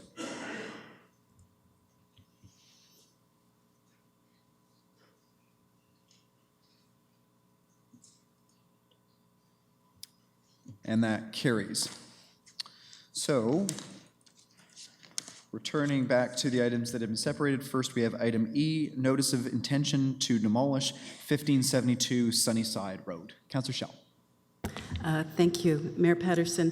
The body of the report in this one discusses the fact that the barn wood frame demolition will be recorded, but it isn't actually in the recommendation. So I have asked staff, so I'd just like them to repeat how we're going to be sure that what is said to happen in the body of the report will happen, even though it's not in the recommendation, please. Mr. Newman. Through you, Mayor Patterson. So we have been working quite closely with the CRCA, who's the applicant on this file, and our building official as well. So the details in the demolition permit specify that it's only the removal of the wood portion of the barn, the outbuilding, and that staff will be consulted at the time of the commencement of the work so that we can document the removal of the collapsed roof material. That's really good to hear, thank you, because one of the discussions that goes on at the Heritage Committee is that we're losing barns. There are many incredible barns in Kingston and area, and to have these properly documented when they're torn down will aid when someone very wealthy comes along who wants to rebuild. So thank you, that's good to know. Thank you. Councillor George. Thank you, Your Worship. Through you, as a member of the CRCA, we actually did a tour of this barn, and it's basically down now. So this is basically a safety issue as well. So I think staff have handled it well, and see it with CRCA working together on this. So the four of us on the board have been kind of policing it. Okay, so with that, we will call the vote on item E.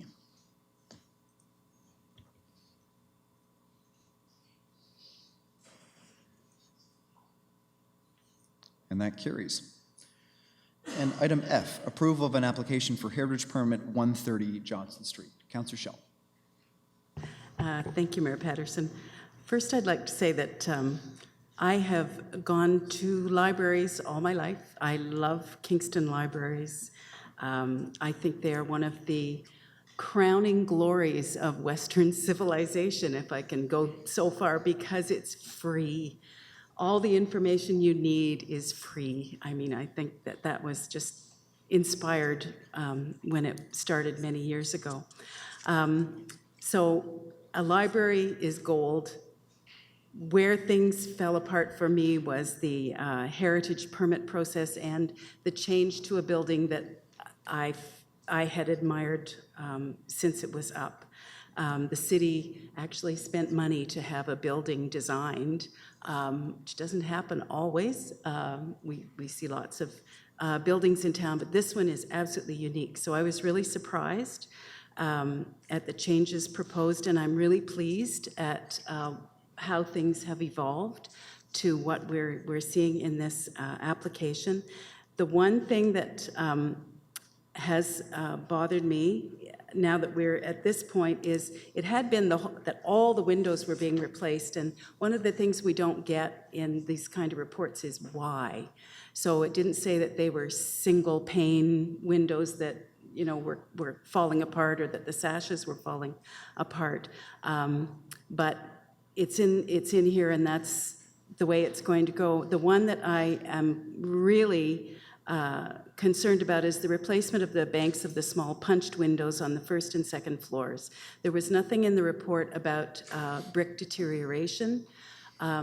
So it was only tonight that I heard that there is this problem. So things just keep evolving with this file, and I would like to remove number 6, replacement of the banks of small punched windows, so that they remain the same. They were an integral part. This is 27 windows. They are an integral part of the design. As I've said, building techniques from 75 to 2016 have unbelievably improved, and I can't see a problem with keeping these windows so that we keep one of the very important parts of the design. So this is one that I would like to make an amendment to the motion to have item number 6, replacement of the banks of small punched windows, removed so that we have the same 27 windows, if I have a seconder. Okay, so we have a motion to amend the recommendation to remove item number 6. Is there a seconder? Seconded by Deputy Mayor Stroud.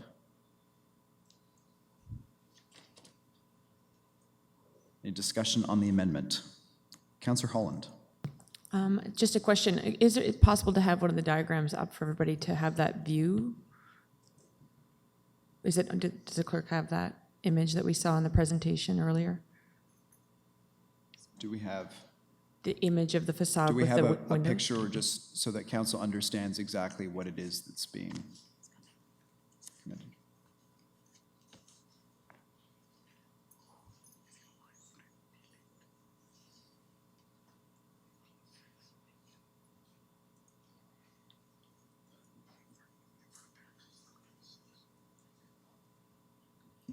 Yes, it's the very small windows. You see them in banks of 2. And the plan is to take out the pier in between them and have a long series of windows instead. Okay. Councillor Holland, do you have any other questions at this point? Okay. Councillor Neal? Yes, can we see the before and after suggested? So the next slide as well, if possible.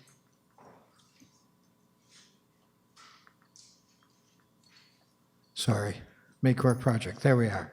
That one we just went by. So if we could just go back to that last slide. Yeah. That one right there. Okay. Before I can vote in favor of this, could staff, particularly those that have been involved in this whole process and alteration, and addressing the concerns expressed by the community, could they tell me what? Is it just a question of aesthetics, or is there a rationale for altering, structurally for altering those particular windows? Good evening, ladies and gentlemen. My name is Rob Crothers. I am working for Facilities Management and Construction Services as the project manager for this project. Our consultants, HDR, have described the building science issues with those windows and really that whole facade area. If you change, everybody I believe has a presentation in front of them. If you go to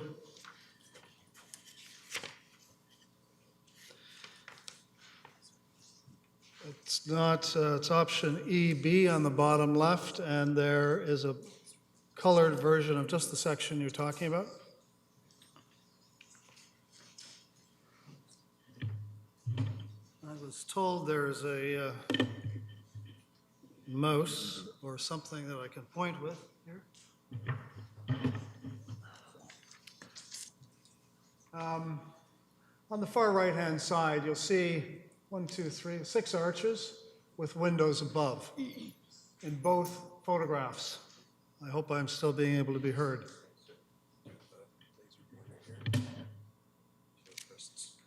Thank you. So I'm talking about these 6 arches, which are remaining, and those 6 windows up above are actually made out of 12 windows. Above that, you have 3 strip windows. They're made out of a number of punched windows. I believe it's probably still 12. I think that that's what's being discussed. One of the things that you have to remember is that all of the brick in this whole area between that corner of the roof and over here, all of that brick is in dire straits. You can see it when you come down Johnson Street. There's a lot of brick spalling taking place. It's because of freeze and thaw and moisture in the wall. And that's because of the sloped roof above. It just simply doesn't have any eaves protection. So I believe what our consultants are recommending is that brick gets replaced, and in doing it, that it's more energy efficient, less of an air infiltration problem to replace those windows. And they've selected as part of the design, combining the single punched windows that you see on the photograph on the left. Oh, it's gone. That were there before. Does that answer your question? Thank you for that information. I appreciate it. Okay, next on my list is Councillor Turner. Thank you, and through you. I'm just concerned about the cost of just changing the plan all of a sudden. I think I'd like to wait and find out if we could get some analysis of what this may cost us to change the plan at this conjuncture. Would you happen to know that off the top of your head, which I don't expect you would? We have recently had a Class C estimate revised, and we are on our target construction budget with these changes. So I guess the question may be, can we afford to do this? Well, yes, we can afford to do it. Does it make building science sense? Our consultants say it does. And I do suggest you take a look at the bricks in that section of the wall, and you will find that there are hundreds of them that are spalling. So I think it's a very important thing to do. It's just as important as fixing some of the other building systems in the building itself. A follow-up question to that is, if we were to change the design to the smaller windows, as Councillor Schell suggested, I'm just thinking about the change in the architectural design that you would have to switch to go to a different design. What would the cost be of that for you to change it to what you're currently thinking now? Because we have a plan in front of us right now, which has these long banks of windows. And now if we were to change it to what Councillor Schell has suggested, what would the cost be? I'm sorry, I can't answer that off the cuff like this. Right, that's what I'm thinking. Maybe we need some more analysis of this, if you'd be willing to do that. All I do know is that we have priced these changes, and it's within our budget. Is there anybody else who wishes to speak? Deputy Mayor Stroud?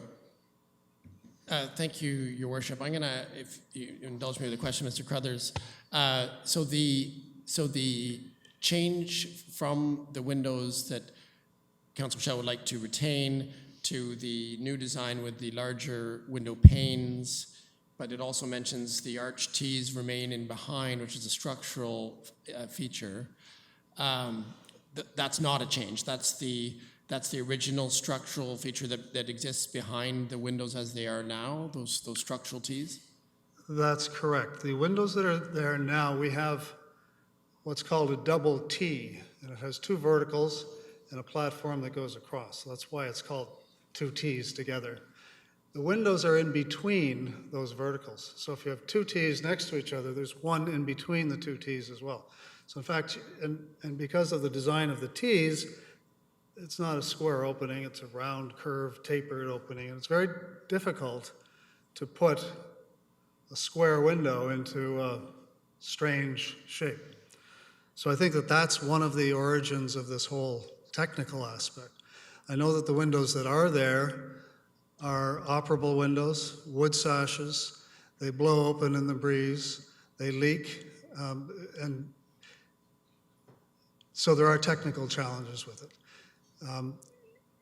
It could go either way, but the architects who are charged with the responsibility of trying to make this building work well have advised that they think it makes more sense as you're taking off and putting on brick to do a different window configuration, which won't be between the Ts, it'll pass by the ends of the Ts, so you won't have all those joints. So as a follow-up,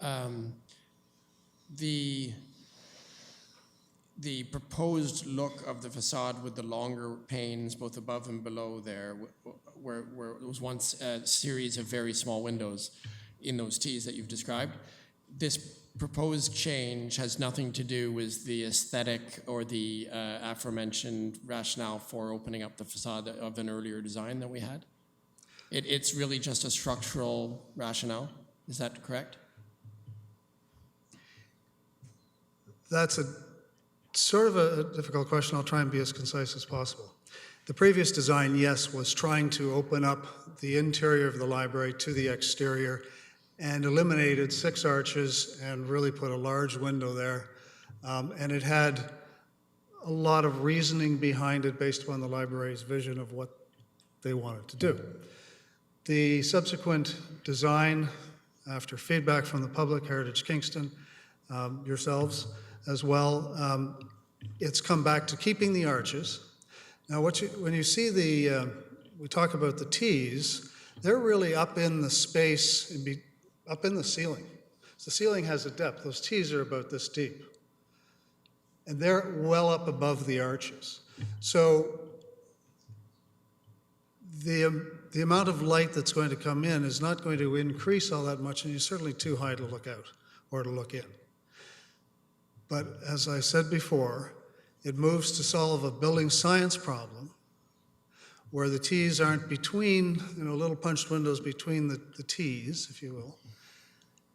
They'll be set out in front of the Ts and it'll go right on by. So the number of joints will be reduced significantly.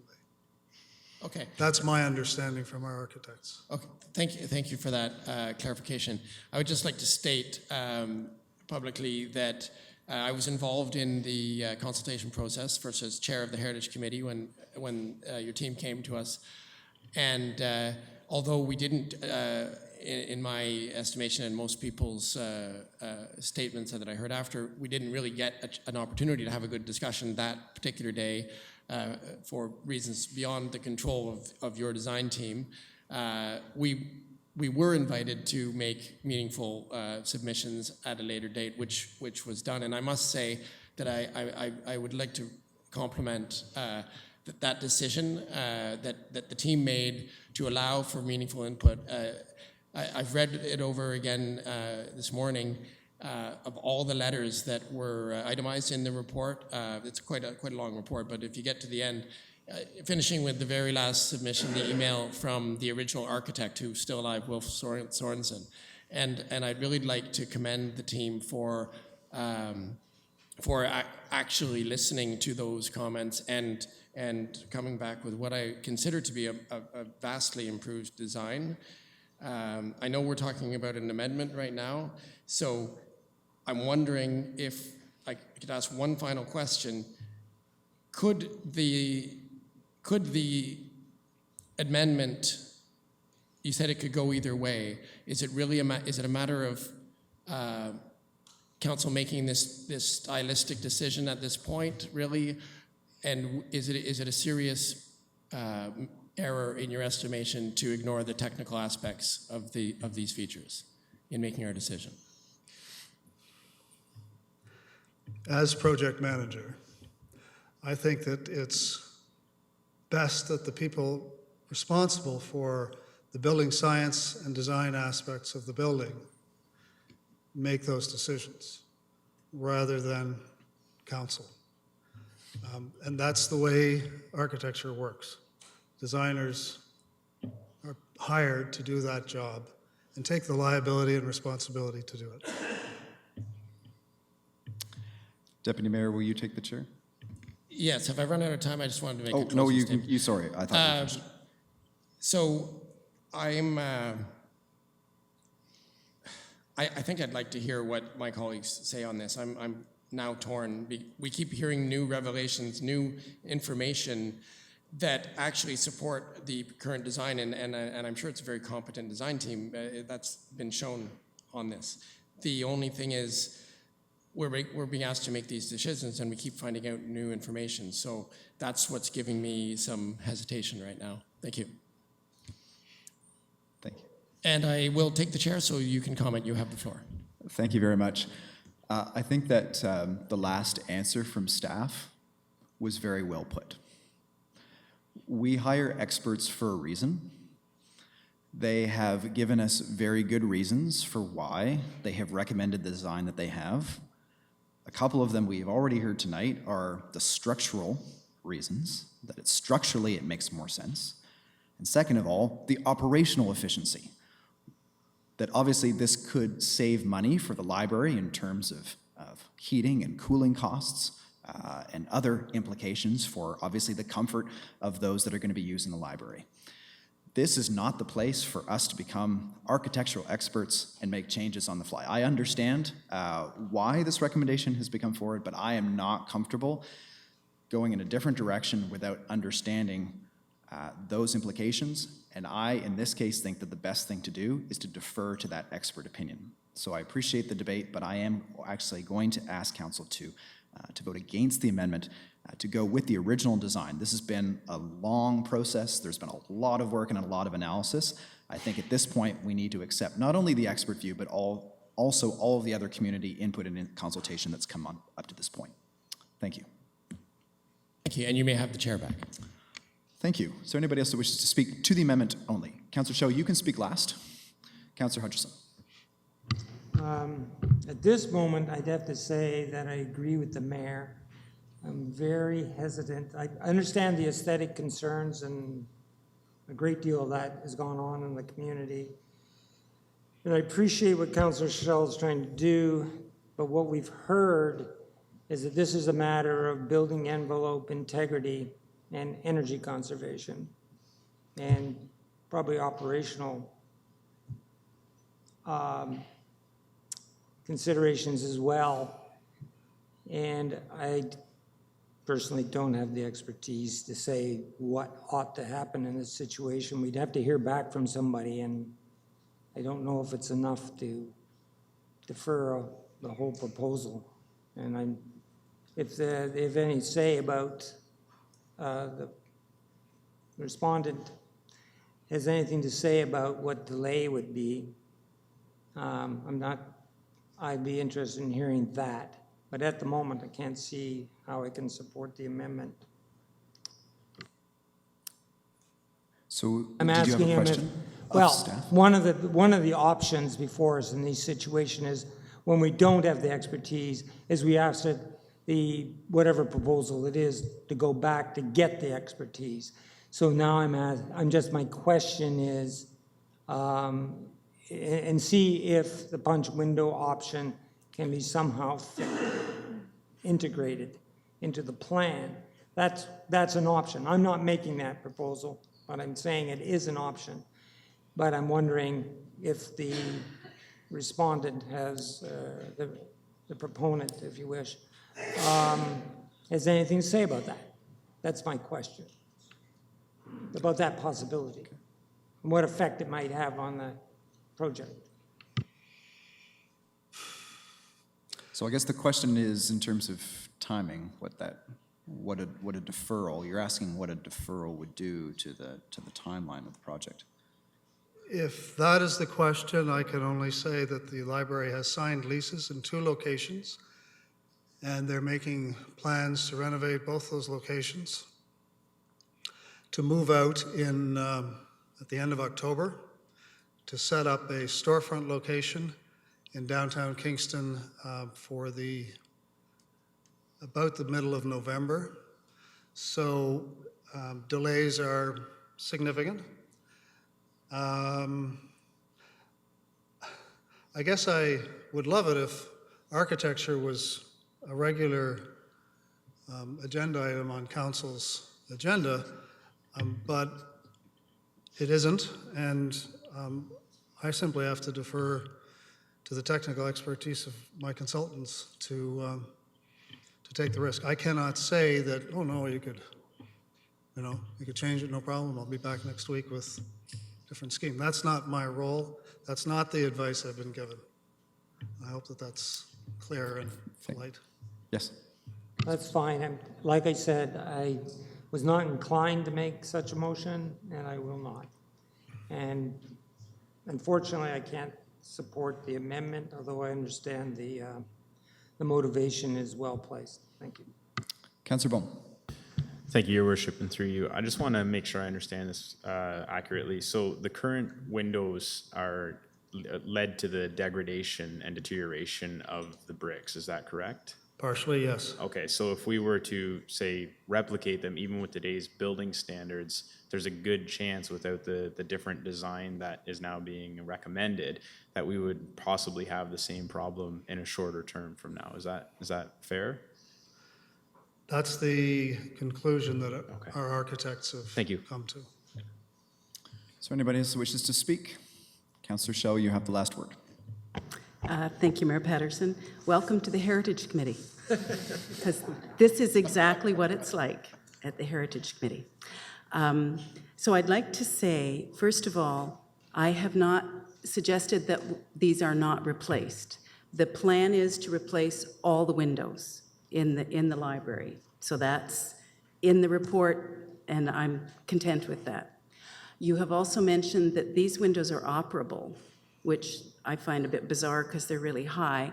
So I'm presuming then that the plan would be if these windows are replaced, they would no longer be operable, therefore they wouldn't be open so the elements could get at them.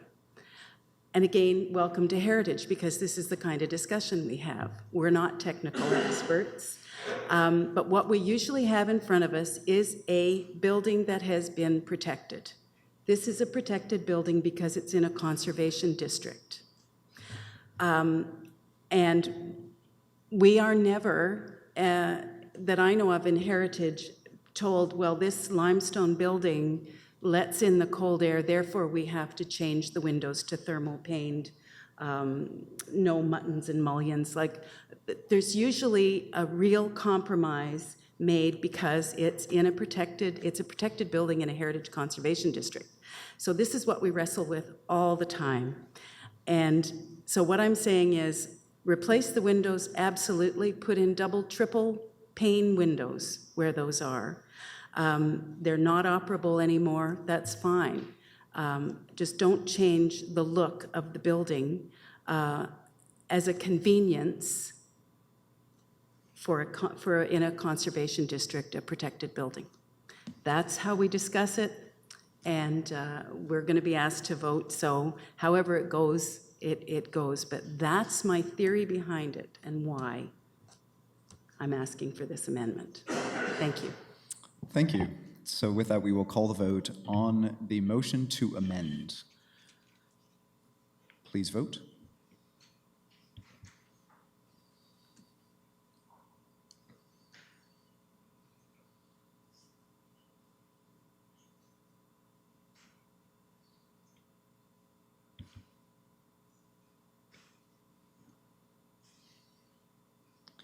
And that loses by a vote of 4-8. Councillor Shell, you still have the floor if there's anything else you'd like to say to the main application. Oh, okay, thank you. Yes, because I was amending.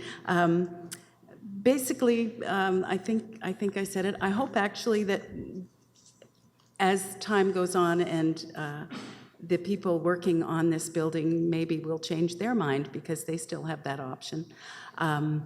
But I know we've voted in a lot of money for this library, and I think it'll be quite spectacular on the inside. And I certainly don't suggest any kind of deferral because I know you have to get on with this project. So I'll just say thank you. Thank you. So we will call the vote on item F as not amended.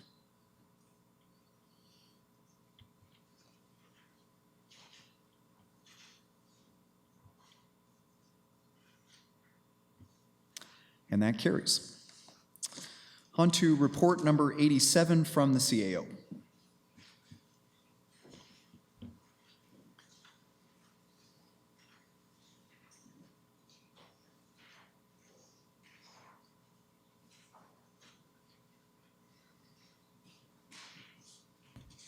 Moved by Councillor George, seconded by Councillor Osanek, that report number 87 from the Chief Administrative Officer recommend be received and adopted clause by clause. So there are 3 clauses. Number 1 is development of municipal property being the former St. Joseph's St. Mary Catholic School located at 671 Brock Street. Councillor Neal. Yes, thank you very much. I would like to talk a little generally about this, but I do have a series of amendments that the clerks have.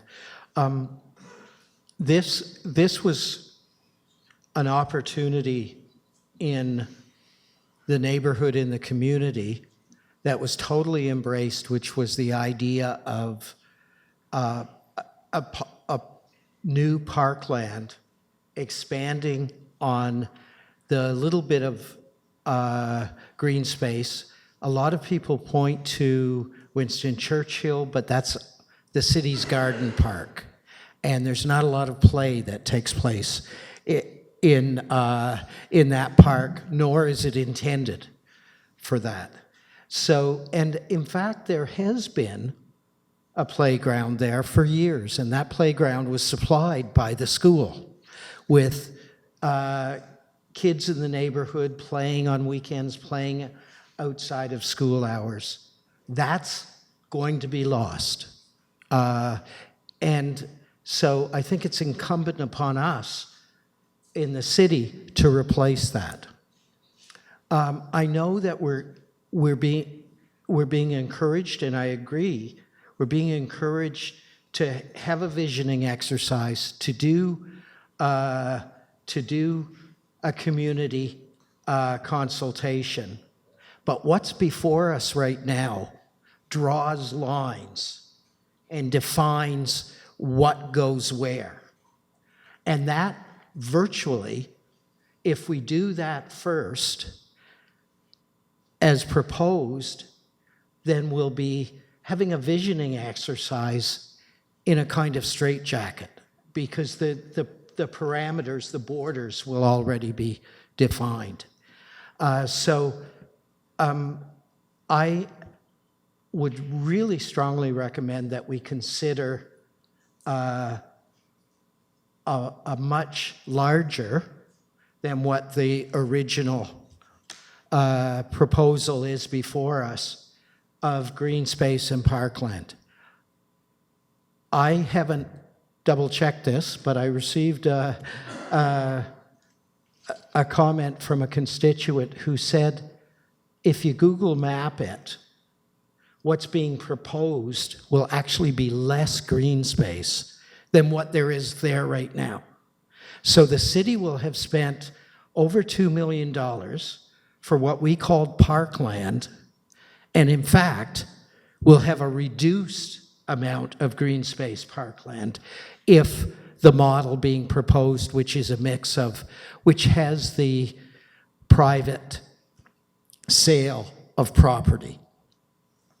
I will spend a fair bit of political capital supporting affordable housing on that site. And I've always said I will support appropriate affordable housing on that site.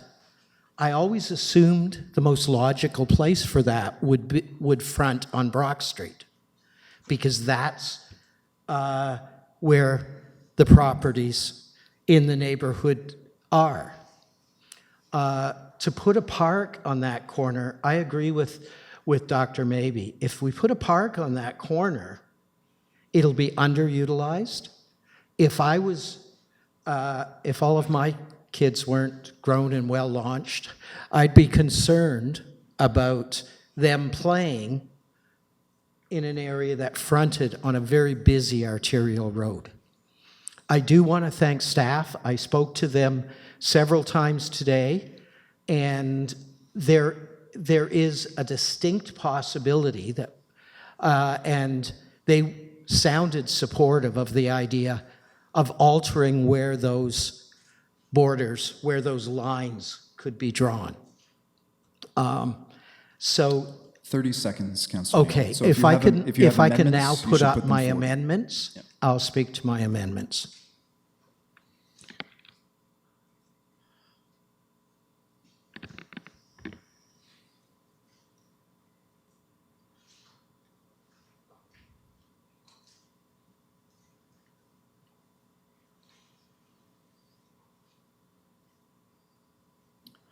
Okay, so our first, we had it there for a minute.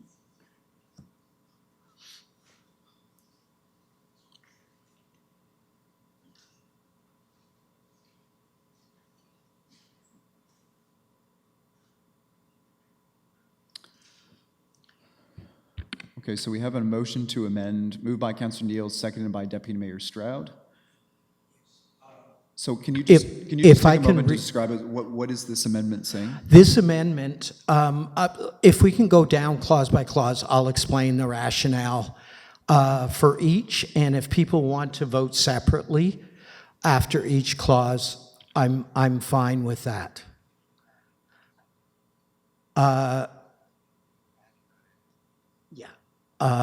This is to amend by replacing some of the previous clauses before us.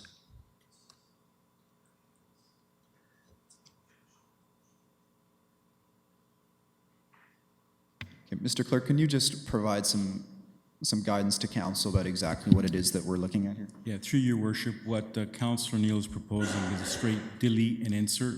So he's deleting the recommendation that's within the staff report and replacing it with the recommendation that you see before you. It's just a matter of process. There'll be numerous amendments to try to get to where Councillor Neal wants to go. So the cleanest way to do it is a straight delete and insert. Thank you. And I have had an opportunity to share this wording with Commissioner Hurdle. Okay, so Councillor Neal, the floor is yours. You do have 5 minutes now to speak to this amendment, but I would suggest that you, as council's trying to read this thing, because it's quite long, perhaps you could describe exactly what it is that you're looking for. I will read each clause very quickly and speak to each clause.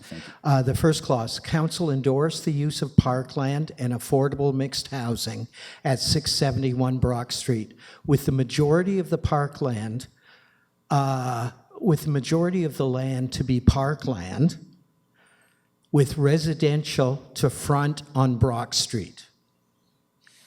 So that addresses the concern of the placing of the park, and it also addresses the concern that was expressed by the community and the delegations today that we're actually shrinking green space and parkland.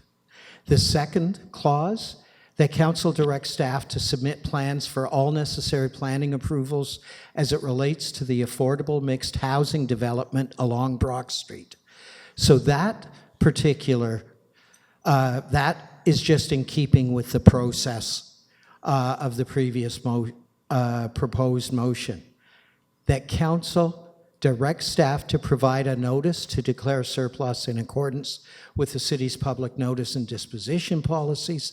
That's what needs to be done to transfer the land. The council directs staff to negotiate the sale of a portion of the property to Kingston and Frontenac Housing Corporation. Report back to council on property negotiations. That's status quo from the previous one. And finally, that council directs staff to undertake the necessary planning for the future development of the new park block no later than Q2 that should be Q2 2017, and include the cost of those services as part of the 2017 capital budget for consideration. So the main difference between this and our staff's proposal as it is before us is that this is more prescriptive. It speaks to the majority of the land being parkland, and that the residential should front on Brock Street, not the park. That will draw the, none of those other things can happen really unless we have given direction as to where the borders and the boundaries need to be. So that is my attempt. I'm sorry, I mentioned to you before, is it possible to put up the third slide that we were shown in camera that would better show the that? I mentioned that to you at the end of the in-camera session as information, because that'll clarify what I'm talking about, I believe. Yeah, if we can get that slide up on the screen.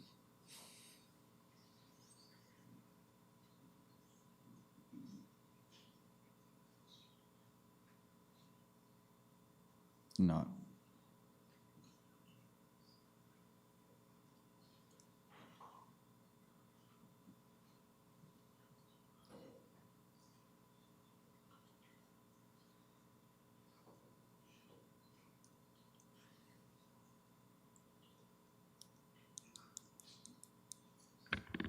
People may remember what's within the proposed, which is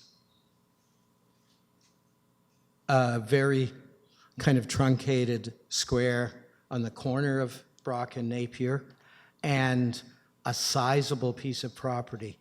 Yeah, that's the proposal that was in front of us. So that's the one from the staff report? That's the staff report one. If we could go on to the one that reflects, thank you. Hate to be a nuisance. Can we enlarge that at all? My old eyes.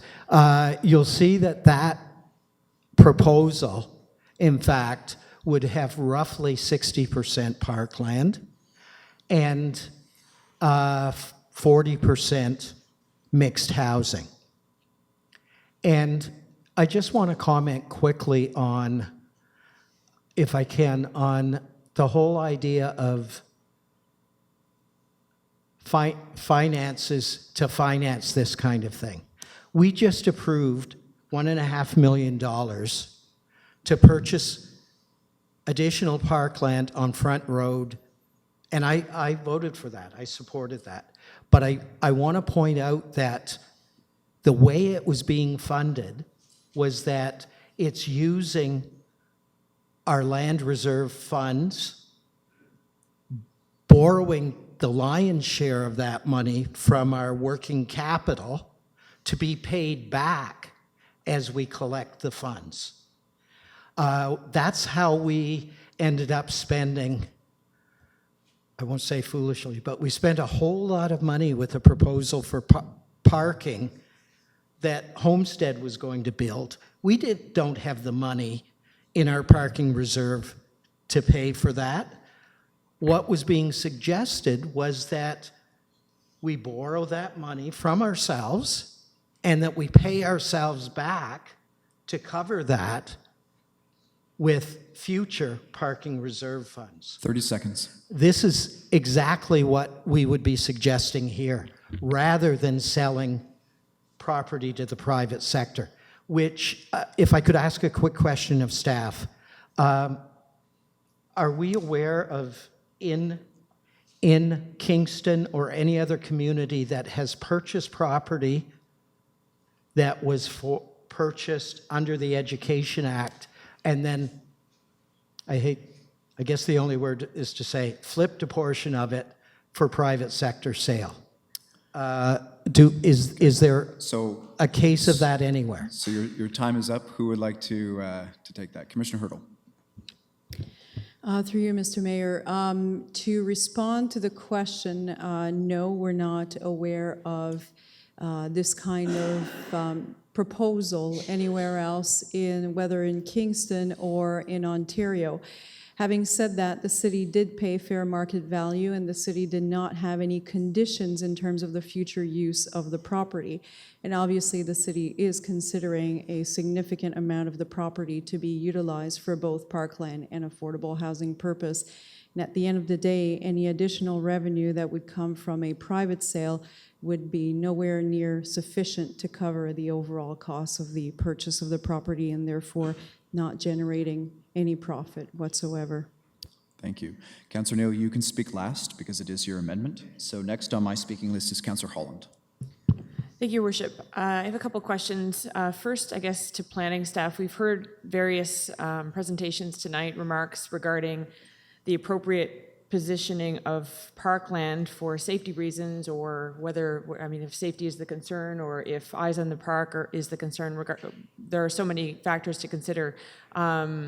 I'm wondering if you can comment on the amendment and and just let us know at this point if we have enough information to confidently, as a council, decide on the placement of the parkland. Commissioner Hurdle. Through you, Mr. Mayor. So I think, first of all, I want to clarify that the staff report is looking for direction on the type of land uses. The way that the blocks are designed can change, and I think what we've heard quite clearly tonight is that there is definitely a desire to be able to connect the parkland, the proposed parkland, with the community garden that's existing there. So there is an interest in also having the park further away from Brock Street. So that's fine, and I think it can be definitely moved on the site. And having the housing along Brock Street, which I think we've heard would be preferable from a community perspective. And the size of the blocks, again, can change. That's not a problem. We're looking for direction, again, from council on the land uses for the property. Thank you. And the second question is regarding the sale of the land that would have to take place in order for it to be developed with KFHC involved. How feasible will it be for KFHC to purchase it without this other parcel, which was designated in the earlier recommendation for private market use? Commissioner Hurdle. Through you, Mr. Mayor. So the intent with some of the revenues that could be generated with a private sale or a portion of private sale would be to lower the cost for the acquisition, the affordable housing acquisition. We know that Kingston Frontenac Housing Corporation is a non-for-profit. Actually, most housing corporations that we deal with are non-for-profit. So the funds are limited in terms of acquisition. What we're trying to achieve here is a reduced cost both for affordable housing, but also be able to reinvest in future parkland acquisition, because at this point we have depleted our reserve funds for parkland natural land acquisition. Councillor Hutchison. Thank you. I think first thing I'd like to say is I do support the three-use concept. That is affordable housing, the market housing to pay for part of the market to replenish our funds, and the parkland. I think the main consideration here that we heard is what the public perceives, seems to me correctly, a lack of consultation. So that's what I would like to see us try to accommodate in some way. And perhaps the amendment does that. So that's my first question. I think Commissioner Hurdle answered this, but I'm going to ask it to see if I can make sure it's clear. Can we accommodate the other two elements if parkland makes up more than 50% of the space that's available? Commissioner Hurdle. Through you, Mr. Mayor, so a couple of things. We can increase the parkland and work with the remaining lot area to divide between affordable housing and private market block, recognizing at the end of the day that the private market block may be significantly reduced, but we could definitely work with that. One comment that I'd like to make, it has always been the intent and continues to be the intent of staff, my team, including myself, to do public consultation for the development of the park. That is what we do for other parks. For example, Victoria Park, Memorial Center Park. We would definitely engage the community through this process to identify what type of amenities a community would like to see in their future park. The question is, there's a school on this right at the moment, and that school is going to be demolished. So that seems to me that the space taken up by the school will be released for one of or two of these other uses. So is it correct to say that there will be, if we go with the configuration, I don't quite know with it, is it correct to say that there could be less parkland than there is now, or at least usable green space than there is now? If the school is demolished and we're going to put other things on there, including parkland. Commissioner Hurdle. Hope that's clear. Through you, Mr. Mayor. So that's a difficult question to answer without actually being able to measure footprint. But I mean, it's understandable that the school is currently taking up a certain footprint on the site. You know, in terms of, would that be equivalent to the future residential development? I don't know, but it's definitely a point that the school is currently taking green space that through demolition will create more access. Another question on this regard in terms of actual available space is that I see Kingston or Kingston Hydro, whichever, is up there. The mayor shouldn't laugh because he's making me laugh. Is there any opportunity to use some of that space from that property to enhance parkland availability in that immediate neighborhood? Commissioner Hurdle.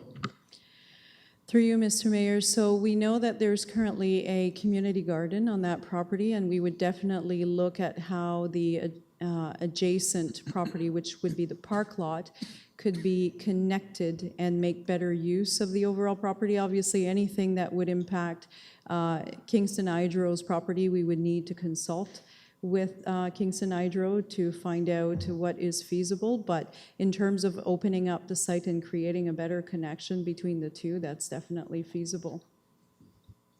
Well, I'm in favor of the community garden. I guess there's no surprise in that. But if we can use the other space without harming Kingston Hydro's operations, then that's something else I would support. The eyes on the street issue, would the eyes that go up and down Napier Street, either walking or in their vehicles, suffice to take care of that concern? I realize, of course, if the park came right down to Brock Street, which we've heard objections to, would increase multiple times the number of eyes that would be on the park space. But as the Napier Street is still there and people still are on it and still using it, would that suffice to meet that concern? Commissioner Hurdle. Through you, Mr. Mayor. So yes, the frontage on Napier Street would be sufficient. The key part, anytime there's a park development, is to have some type of street frontage. And this one would actually be fairly significant. So yes, that would be sufficient.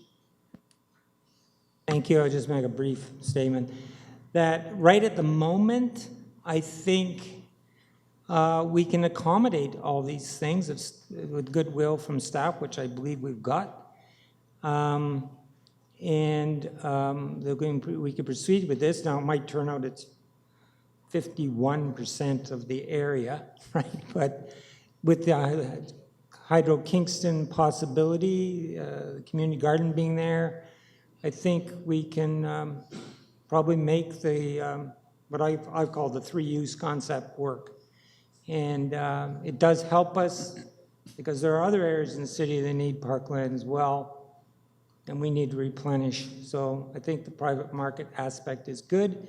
And frankly, the affordable housing is needed to even replenish some of it, which we've already removed, never mind enhance it. So I support that element as well. Thank you. Thank you. Deputy Mayor, will you take the chair? I will, and oh, I'm sorry. I'm last week's deputy mayor. I apologize. Thank you, former Deputy Mayor. I take the chair. I recognize you. Thank you. So I've been listening intently, not only the comments made around the table, but also, of course, we've heard from delegations and we've heard a number of answers from staff tonight. I'm going to encourage council to vote against this amendment to go with the original staff recommendation. Here's why. As far as I can tell, this amendment is trying to deal with two things. First of all, it's trying to deal with the placement of the parkland. And we've already heard from staff that that's open for discussion about where the placement of the park would be and also the size of that park. So those are two critical elements, and we heard from one of the delegation about how the community wants more consultation. So this is actually going against that by making that decision here tonight. What we really want to do is we want to have a high-level endorsement of what these things should be and then go to the community and say, where would you like the parkland placed and what size of parkland would you like? So I think that it's better to go with the original staff recommendation. The second component that this amendment is dealing with is removing the private sector housing element to this. Now, we've already heard that, as far as we know, this hasn't been done before. That, in my view, is not an argument not to do it. This is about what innovation is about. If we want to be a smart city, let's come up with new and innovative ways of doing things. In this case, and I think we've already heard that, Councillor Hutchison made comment, that there are some real benefits to including a portion of private housing. It makes the affordable housing component more affordable and can also then replenish our parkland funds so we can look at other parkland acquisition elsewhere in the downtown. So I think that there are some real advantages to the proposal that's come forward to us from staff. So I would encourage council to vote against this so that we can go and we can seize those advantages as we have them. Thank you. Thank you, and I return you the chair. Okay, is there anybody else who wishes to speak to the amendment? Councillor McLaren. Thank you. Just for clarification, I just heard that this particular amendment actually takes away the option for the private part of that. Does staff interpret it this way? Through you, Mr. Mayor. So my understanding based on conversations today with Councillor Neal is that the intent is to remove the private housing block or any private housing from that property. And when we refer to affordable mixed housing, that would include 10 rent geared to income units, 10 affordable units, and 10 market units. That is my understanding of what's being proposed. Thank you. And also, may I ask about the public consultation? Does this one make it stronger in your view, or does the other one? And with regards to public consultation, are we talking about just educating people or actually taking ideas from them and implementing them? Commissioner Hurl. Through you, Mr. Mayor. So the public consultation that we have been doing for our parks and will continue to do will be to provide information, yes, and also take information and ideas from the public and try to integrate them as much as possible within the park constraints or budget constraints that we might have. Thank you. Is there anybody else that wishes to speak? Councillor Neal, you have the floor. Oh, Councillor I'm sorry. George. I apologize. Councillor George. Thank you, Your Worship.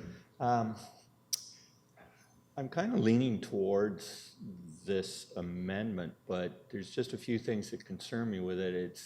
And I know it's probably, will be taken in proper order, but I think that I'd like to get back to where we have more consultation with the neighborhood. And I don't like the idea that it's kind of fixed, although it really isn't, because we're just talking about this. I mean, Councillor Neal simply asked that one of the conceptual drawings be thrown up there to say this is a possibility, but again, it's not cut in stone. And I like the idea that council directs staff to negotiate the sale of a portion. So I think it's important that Kingston Frontenac Housing Corporation gives some guidance as to where they best feel their potential project would fit in this neighborhood. And then once that has been kind of negotiated, then I think it's important to get back to the neighborhood to find out, based on what KFHC would prefer, what they could do with the balance as far as parkland goes. And I do like the idea of also talking with Kingston Hydro, because I think what we've done, what has happened previously in the West End with Hydro One, there have been land negotiations where agreements have been reached, and there are parklands in the West End and portions of parklands that are actually owned by Hydro One, but we have lease agreements with them to accommodate that. And whether we could do the same thing with our own Kingston Hydro, I think that would be great. So that would certainly increase the footprint of any parkland that could be used by the neighborhood. So that's something that I'd like to see in this amendment, is some direction that at least, and I'm not sure, I guess I should ask staff, if it was approved that the direction to negotiate with KFHC, when do you see any potential negotiation taking place and some kind of resolve that would report back to council with what they're proposing? Are we because we know we're on a bit of a time crunch right now. So I guess, that plays into a timing issue. Commissioner Hurdle. Through you, Mr. Mayor. So I don't have exact dates of when we would be able to report back in terms of negotiation with Kingston Frontenac Housing Corporation, but we would definitely try to make those negotiations move fairly quickly. We know that we are under a time crunch, but one of the things that we would like to proactively do, and hence why this report's coming to you so quickly, is to be able to start the planning process for an affordable housing development, because really that's what's putting the pressure on, and that process would be initiated by the Housing and Social Services team, and not necessarily waiting for all of the negotiations to be completed, because we're not going to make the timelines imposed by the province, and we would then lose the funding. Okay. So, yeah, I think there's just I don't know, there's a few things that are missing from this, and I don't want to get into nitpicking and trying to do it. I think I'm going to have to vote against this particular proposal and possibly look at amendments to the original one in order to at least make myself feel comfortable that the neighborhood is going to be properly consulted throughout this process. And on the other hand, I think, which was mentioned by some other members of the council, is we've pretty much depleted, if we're going forward with this, we've pretty much depleted our reserve funds related between this and the other piece of property that we agreed to purchase this evening. Somehow we have to look at recouping some of those funds, and so I believe that there should be some ability within these lands to look at something beyond just Kingston FHC and the parkland, whether there's some ability in lands that they may not need where we could fit into some kind of a private development. I know it probably wouldn't be a whole lot of money, but at least it's something going back into the coffers.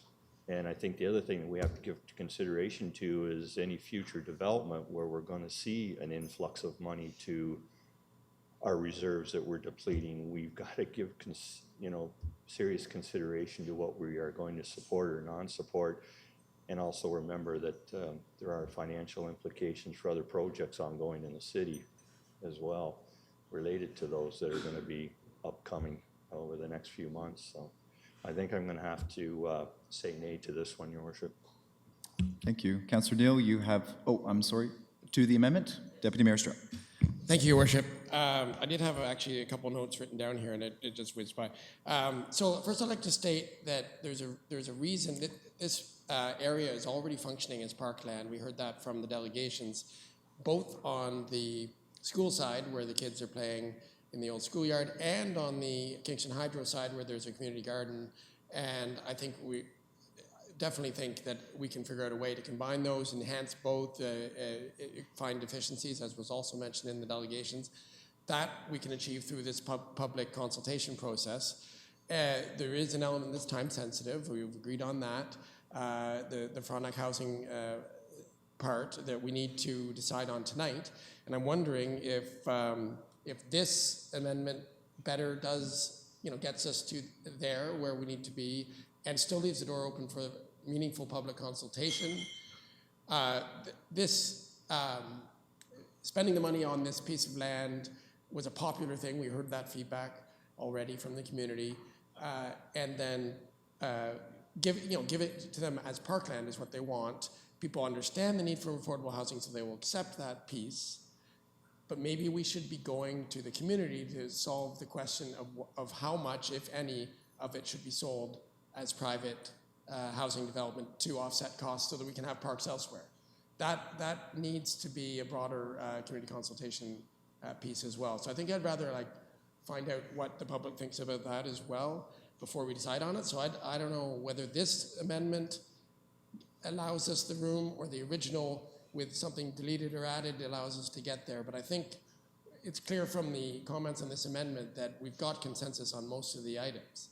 So unfortunately, this amendment comes as a complete package, like a full meal deal, right? So rather than send some of the items back, or we can't really do that. So I'm wondering, reluctantly, although I seconded it, if maybe we should go back and look at the original amendment and see how we can take it to where we want it to be. So I think that's what I'll do with my vote. Thank you. Thank you. Councillor Neal. Oh, I'm just pissing everyone's hand. Okay, Councillor Allen. Sorry, your eyes were behind your computer screen there. I couldn't quite.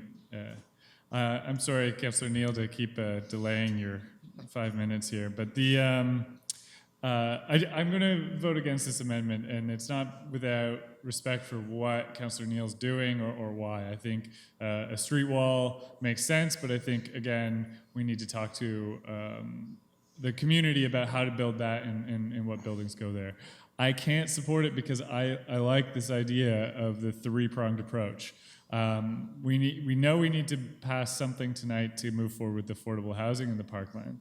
We need to consider how much space for the market we may do, and even if that's feasible. But this amendment takes it right off the table. And we have to kind of have it as part of the package. In order to, one, see what we can do in the future with other situations where we're in difficult, expensive positions where we need to sort of leverage municipal land or an acquisition that we have that we don't need the whole piece of in order to make it affordable or a better business case. We really need to make sure that we look after that.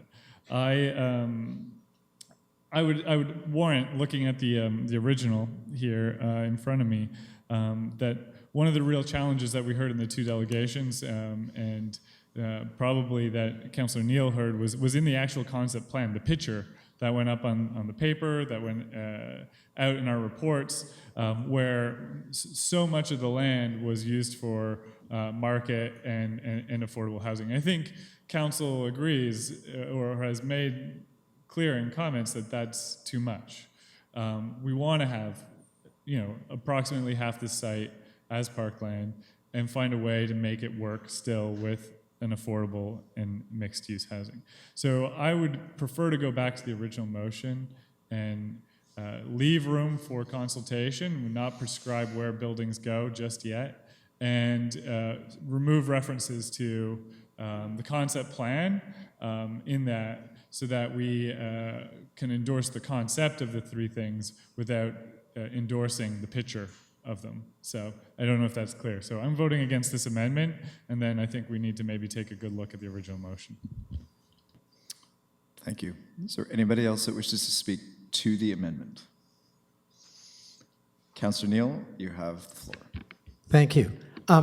And I'm sorry to bother you. Can you put that up one more time so that I can reference it, if you would? A couple of things. what's before us as the original concept plan, if we pass that, is going to have, it suggests the size of things. We're told that we're going to have a public consultation on the parkland only by Q2 in 2017. We're told that it's time sensitive, that we need to strike a deal with, for affordable housing to qualify for provincial dollars. It seems to me that those are in reverse order. Everybody's agreed today that expansion of the community garden to connect with the parkland makes perfect sense. If we pass the recommendation that's in the report, you're going to have what's going to be bordering that property is a private development. And what's going to be on Napier Street, backing onto all of those residences on Mack Street, and probably creating issues of shadowing and other things, will be the affordable housing. And what will be left in a kind of truncated way is a much smaller park footprint on the corner of Brock Street and Napier. And for one thing, we're told this is time sensitive. I don't have to be a soothsayer to tell you, if this proposal goes forward the way that it's recommended, it will go to the OMB. And there will be an OMB challenge because nobody else in this province has ever bought property from a school board and flipped it to a private developer. If we do that, yes, the mayor may applaud it because we're trailblazers. We're blazing a trail to the OMB if we do that. And the OMB takes a year. And just so anybody isn't familiar with the OMB, it costs $145 to register a complaint with the OMB. So anybody in this room can write a check for $145 once we request the zoning change, which has to happen because this is zoned institutional. So before it can become parkland, before it can become residential, it needs to go through a zoning amendment, zoning review. And if anybody thinks that isn't a road to the OMB, you haven't paid a lot of attention to Kingston politics lately. So I am feeling passionate about this because what you see before us is 60% parkland, 40% housing, and did I ever say I would never, ever support the idea of some kind of private development? No. What I said was I'm supporting affordable housing, which we desperately need in this city, and that I'm supporting parkland because Williamsville is underserved and Sydenham District are underserved. And I know there's a chart in the report that shows the 2011 census, but I want to remind people that the 2011 census doesn't count students. And the OMB told us when we make decisions in this chamber, we need to count students. And what's being suggested is that we don't need the parkland because we have low population as long as we don't count the students. I hate to say it, but Thank you. if this Councillor Neal. amendment doesn't pass, Councillor I Neal. cannot support Councillor Neal, thank you. the motion Thank you. before us. So we will call the vote on the amendment. Please vote.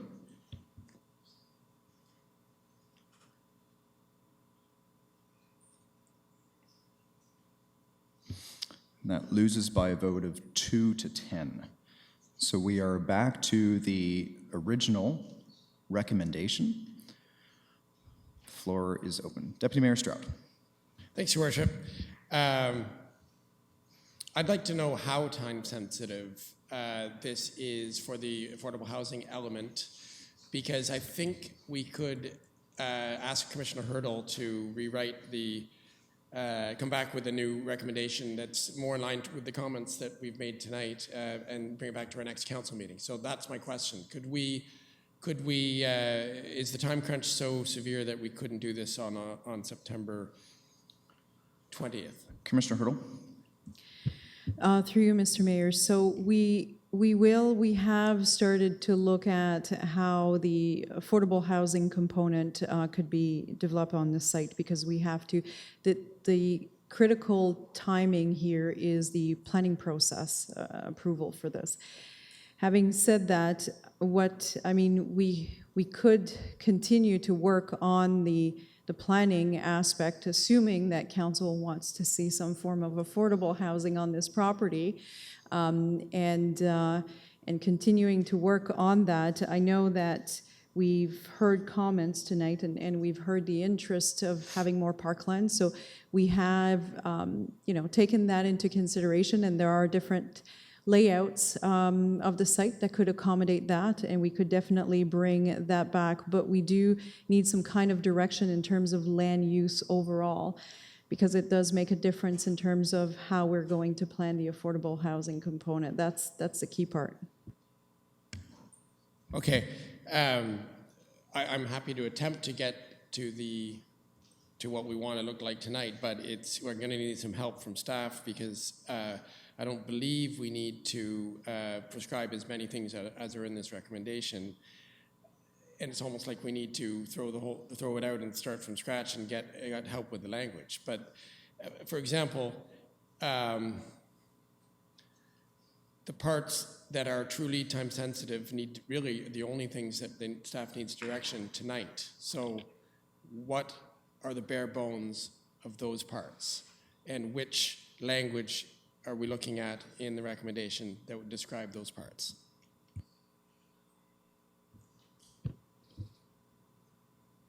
Commissioner Hurdle.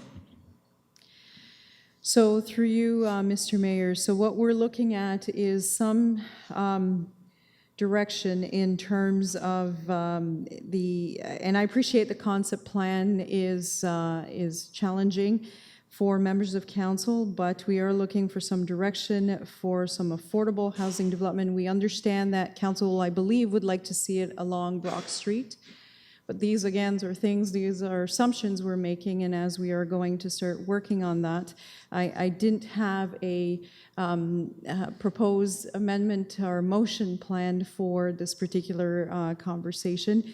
It's really difficult, quite honestly, off the top of my head, to just come up with some language. We do, and maybe if we provided an alternative concept plan that council felt more comfortable with in terms of giving us the broader direction, maybe that would be easier to substitute for the concept plan that's currently in the report. Thank you. Okay, so I guess I'll ask the question in a different way so that I can get to the point. If this came back to us on September 20th, could we still achieve the objective with planning and with the affordable housing piece in time? Yes or no? Mr. Laidman. So one of the absolute deadline that we need to commit this funding is March 31st, and we need to have a permit issued by then, that's the ultimate reason for needing the time sensitivity. We could do it on September 20th. The one piece that would be helpful in terms of guidance is that we need to have assurance so that we can begin the planning process that we can use enough of the property to accommodate a 30-unit development on this property. And if we received that direction from council, then we would know we could proceed with the planning applications and the pre-planning for those planning applications with Kingston Frontenac Housing Corporation, so that we know that we could have enough of the property to fit that type of development, and then probably come back to council with a concept at one of the next council meetings with Parkland and other things associated with what's been discussed tonight. Thank you. So, yes. So, Deputy Mayor Stroud, I was just going to suggest one of two alternatives, if I can. So, one is that we can recess for a few minutes and ask staff to draft and provide wording along those lines. The other possibility is that we ask staff for an alternative concept plan that's more in line, that we might have thought about earlier tonight, that might be more in line with the sort of concept that we would like to see. And we could ask that be substituted in place of Exhibit A. So I'm just going to offer those. So the floor is yours, whatever you would like to. Thanks, Your Worship. Actually, I was going to ask the clerk a question. I had a third option. If he says it's not possible, then I won't entertain it. So, Mr. Clerk, could I theoretically move deferral while at the same time expressing support for the principle of supporting the staff recommendation of providing 30 units of affordable housing? Through Mr. Mayor, the answer is no. Okay. So thank you, Mr. Clerk. What I'd really like to do is strip this down to what they really need tonight and go to the public for the visioning and the consultation and find out what they're saying so that we can properly do our jobs to represent them and come up with a vision for that. So, Councillor Stroud, if that's what you would like to do, then I'm going to call a 5-minute recess. I'm going to ask staff to draft us some wording along those lines, and then we will concede and we can put it on the floor at that point.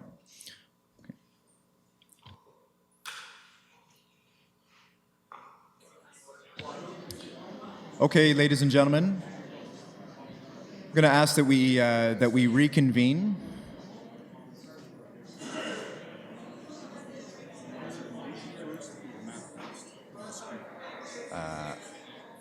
Want to see.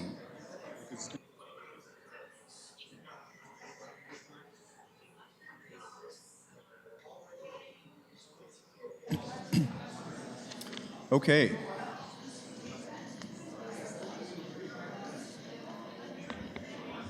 So if I can just get councillors to take their seats, please.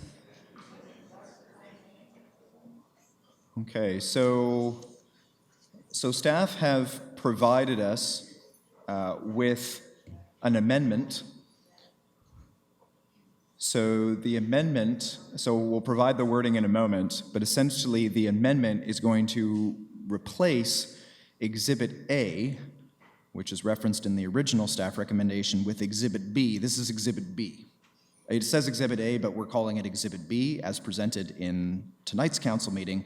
You can see with a very different configuration. So the wording, if I can get the wording of the recommendation up on the screen, please.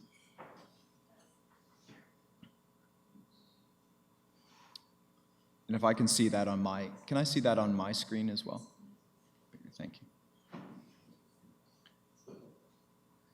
So essentially, the amendment would delete any reference to Exhibit A and replace it with Exhibit B. And then we've also got an additional clause that staff report back to council after public, if we just remove that word at, just after public consultation.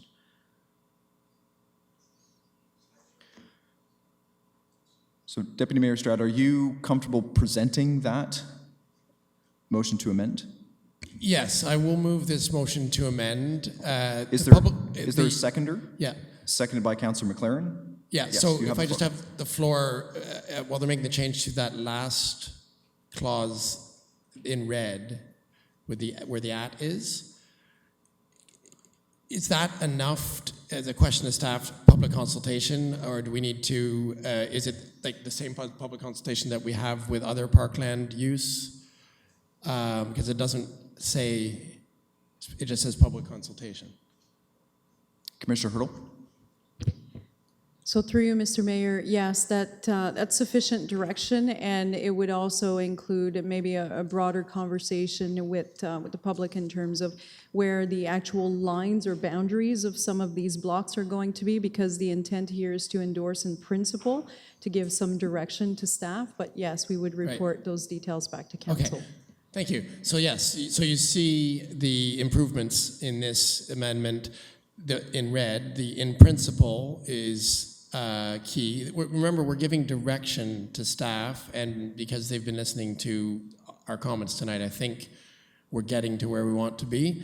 The new picture there shows the housing on Brock Street and the parkland in the mid-block next to the community garden, which I think we've heard a consensus for. And then the public consultation piece was the other really important part that needs to be in there.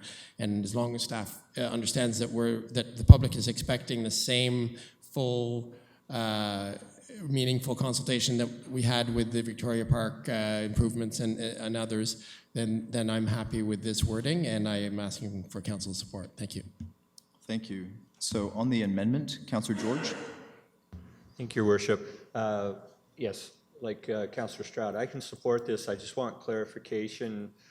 I think more so for maybe those viewing from home or in the audience tonight, that we're only endorsing it in principle, that once the public consultation takes place, what we saw as potential land sold to as private could be lessened.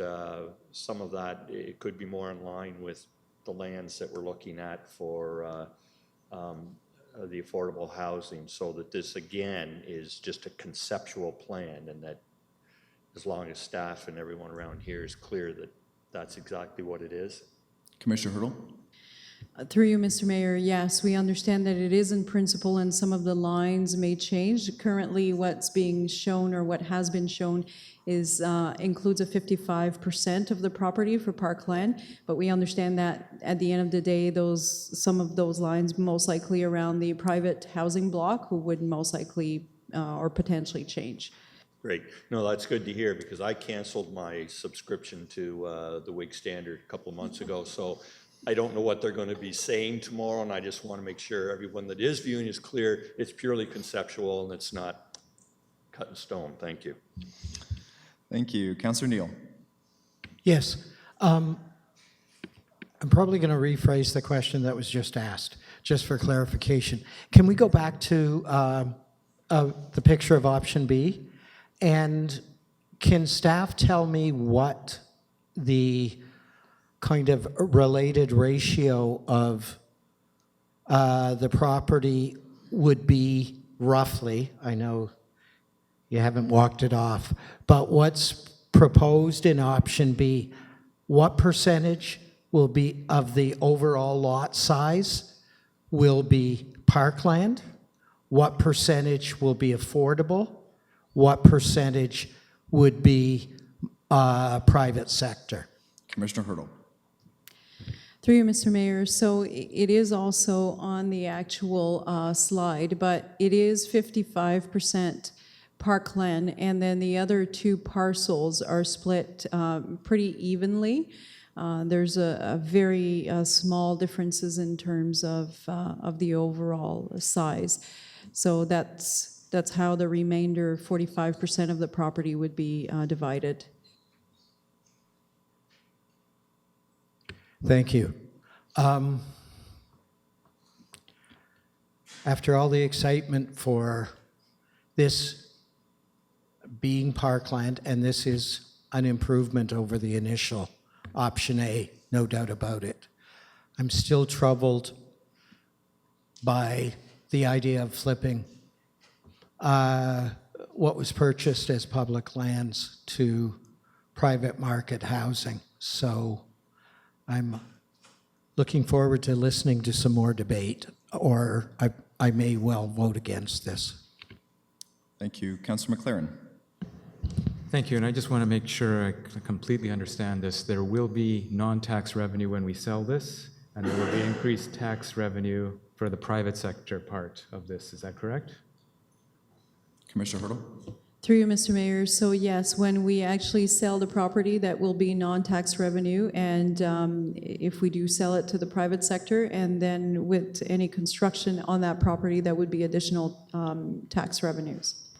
And also with regards to the parkland, the amount of parkland that's there currently, or green space that's there currently with the school, is fenced off and uninviting. Will the new amount of park space that's there be more inviting and not necessarily fenced off?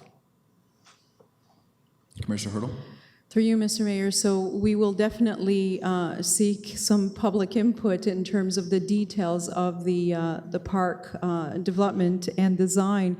But our approach has been to try to create open spaces as inviting as possible. So we would be hoping that they would not be restricted in any way. Wonderful. Thank you. Thank you. So anybody else who wishes to speak to the amendment? Seeing none, Councillor Hutchison. Sorry about that. I just want to be clear about something that's been bothering me. I was going to bring up when the motion came up, and that is the council directs staff, the second paragraph clause, directs staff to provide notice to declare surplus ... the portions of the site not to be used for future parkland. Is that in any way interfere with the amount of parkland that would be available, since if you do that first, you've constrained what can be parkland? Commissioner Hurdle. If you see what I'm getting at, like if you make that happens first, then it's only what's left that can be parkland, unless you're making a commitment that it has to be 55% or more. Commissioner Hurdle. Which is maybe what you were doing. So through you, Mr. Mayor, yes, in terms of the parkland has to be defined, but so does the affordable housing portion. So basically the amount of land that's required for affordable housing.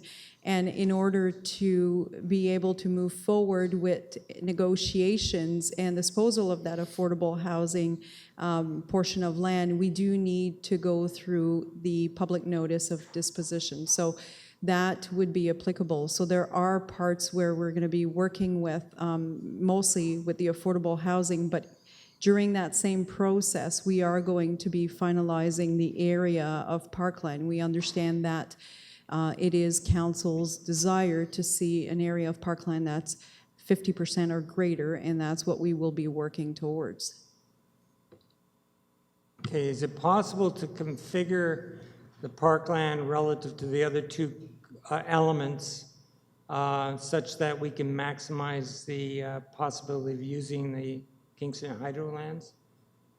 Leasing it, as Councillor George pointed out, has been done before.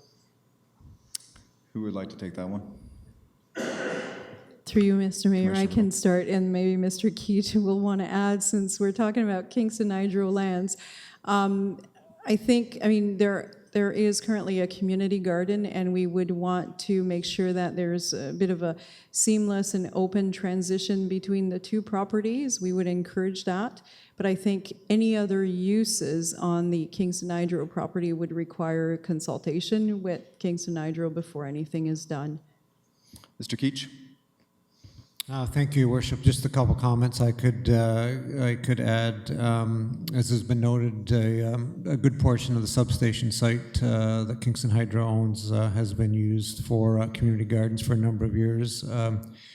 Kingston Hydro has no concern with continuing that, or if the city decided to use it for parkland, that would be fine. I think a couple comments. We would not be prepared to give the land up to sell the land. And there is buried infrastructure in the area, and whatever were to be placed there, we just have to realize that at a moment's notice we could come in and remove any equipment to do repairs if equipment were to fail.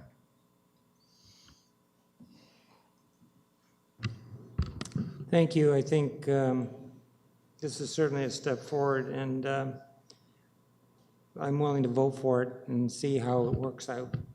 And we'll get another shot at it in a couple of weeks, I guess. Thank you. Councillor Sanik.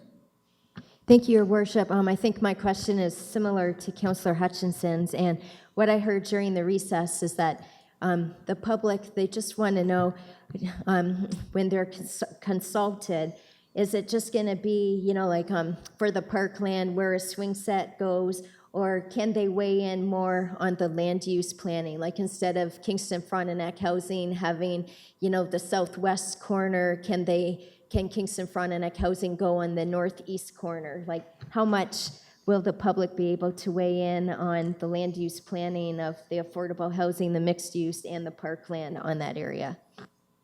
Commissioner Hurdle. Through you, Mr. Mayor, so we will welcome some input, but I do have to indicate that some of it may be limited in the sense that at the end of the day, if we do want to have a viable, affordable housing project, we will need a certain amount of land. So if the feedback comes back and says, well, it should be shrunk by half of what we have in terms of the proposed size, then that wouldn't be workable. So there is input that we will take from the public, but there are certain criteria limitations that we will have to make the site work for the development. Okay, so with that, we will call the vote on the amendment.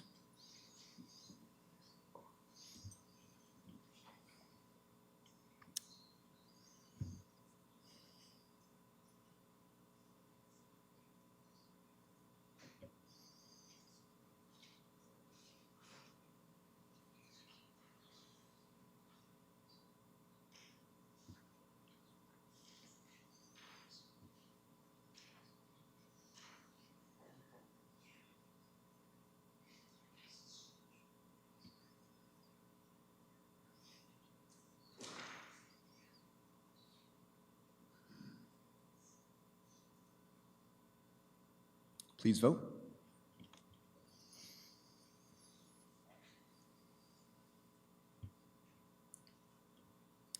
And that carries by a vote of 11-1. So we're now looking at the staff recommendation as amended. Any further discussion? We'll call the vote.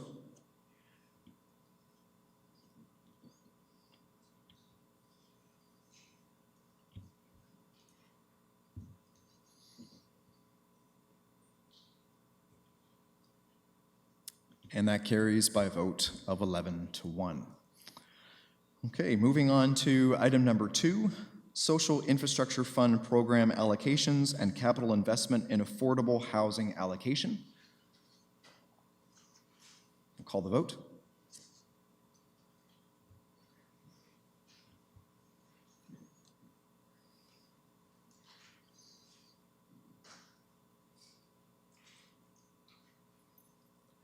And that carries. Item 3, Part 5, Ontario Heritage Act. Deputy Mayor Stroud. Thanks, Your Worship. I guess I'll start with saying that let's go right up to the very top and look down at this. I've been experiencing this issue for quite some time. I'm very familiar with it. But let's just look at it from very basic principle. So we have a strategic priority to protect heritage in the City of Kingston. It's a long-standing priority. We've expressed it in our strategic plan, but it's you know, Kingston was one of the pioneers of heritage conservation, as we heard again mentioned tonight. And I think it's clear that to do a good job at protecting heritage, you need to be a leader in heritage conservation, not just jumping over the minimum bar set by the province in their legislation. It's clear when you read the Ontario Heritage Act that the legislation leaves a wiggle room. It's clear to me when I read it. It's clear to most heritage people familiar with heritage in Kingston. And it was mentioned as well in the delegations tonight. The main point is that it's council, individual municipalities, councils decide how they want to use their heritage committees, and they decide that by bylaw. There are guidelines set out in the Act that say what you can and can't do and what you must do by statute. And although they don't say that you have to consult the Municipal Heritage Committee on alterations in a heritage district, many communities choose to do so, and it's up to us to decide. Now, before we do decide, we need to be fully aware of all the aspects. So I think it's clear. We need clear guidelines set out in our conservation districts if we want them to function properly. They're very complex documents, but they're also very useful for staff and Heritage Committee members and for us councillors in making our decisions, because you see the district plan is very specific. It says what needs to be considered for conservation in that district. We also need efficiencies. This is a different side of the reality. We need to find efficiencies in our process. This is what started the whole ball rolling in the first place. The CAO recommended committee review, and Heritage Kingston was reformed, and in the transition, legal, in their due diligence, they identified this issue with the language in the bylaws, which is how we got here. That was all, but the original high-level view is we need to find efficiencies in the process. We're having 6-hour meetings. I'm the chair of the committee. I'm doing my best to keep us moving forward. It's very challenging with the amount of detail that we have to cover. So we do need to have efficiencies. And one of the ways you find those efficiencies is very clear guidelines that we follow, good training for our members, good staff. Luckily, we have a good composition in the committee. We have very good staff behind us. We have all the tools there. We just need to get the ground rules straight. So, and the final thing that we need is we need all of our conservation districts to align with each other, because if you have Old Sydenham district saying one thing and Berryfield district plan saying something else, and the new Portsmouth district plan saying a third thing, it gets so complicated for all involved. You've just multiplied the time for everybody by not having it aligned. So that's also very crucial. So, I also received an email today from the minister outreach person that also wrote to Christine, and he said the same thing to me in almost the same language, that he leaves it up to the municipalities to decide. That's great to hear. We're hearing legal saying something else. That's also great to hear. I think the missing piece was alluded to by the second delegation, Ms. Bailey, which is this, what are other municipalities doing? There's a broad range of what they're doing, but what exactly are they doing? Let's have a look at that, and then we can make our decision.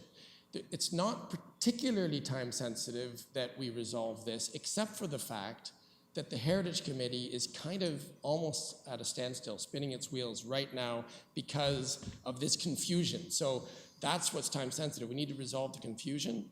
But to get there, I think we really need this best practices or current practices more accurately. 30 seconds. Because we don't actually know which ones are best. So I've got an amendment, and if you don't mind putting it up, I will explain. It's very simple. I know you just introduced the amendment. You give the rationale, and then you're done. So I'll just bring it up right now.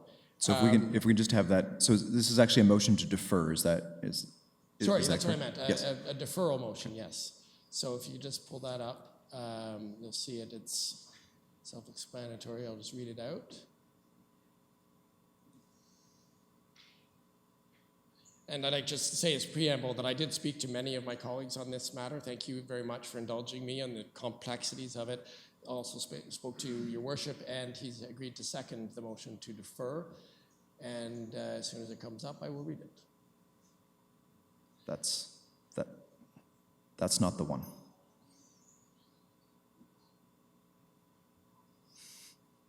So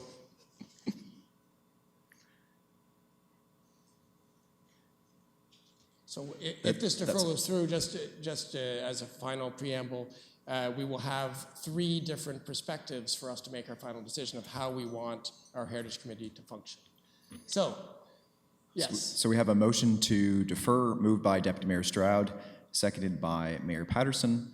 that Clause 3 of Report 87 be deferred to the council meeting on October 18th, 2016, in order for staff to report on current practices in other Ontario municipalities of same or larger size and containing heritage conservation districts regarding Heritage Committee input on alterations in heritage conservation districts. Debate is only with respect to time or place. Deputy Mayor Stroud? Yeah, just the date there is somewhat arbitrary. That's 3 council meetings from now. The reason is because I'm asking for a staff report of some complexity. We heard from Ms. Bailey that her preliminary little summary took her several days to complete. So I guess I'd ask staff if 6 weeks is sufficient to complete this report, because that's sort of what's relevant to the timing of this. Ms. Nicholson? Through you, Your Worship, yes, 6 weeks should be adequate. So with the knowledge that the next 2 committee meetings will be somewhat impacted by the confusion, I'm confident that this date will allow for this information to come forward. Thank you. Is there anybody else who wishes to speak to time or place? So we will call the vote then on the motion to defer.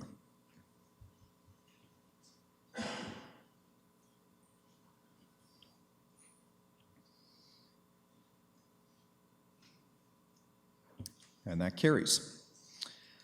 Looking at our time, we are approaching 10:45.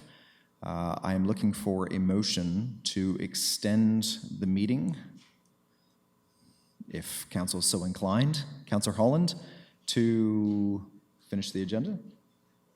Thank you. It's moved by Councillor Holland, seconded by Councillor Osanek.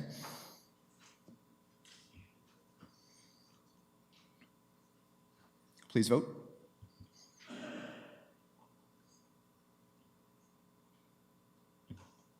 And that carries. Okay, on to report number 88 from Heritage Kingston. Thank you, Your Worship. I rise now to submit report 88, moved by myself, seconded by Councillor Schell, and ask that council consider its contents before eventually adopting it.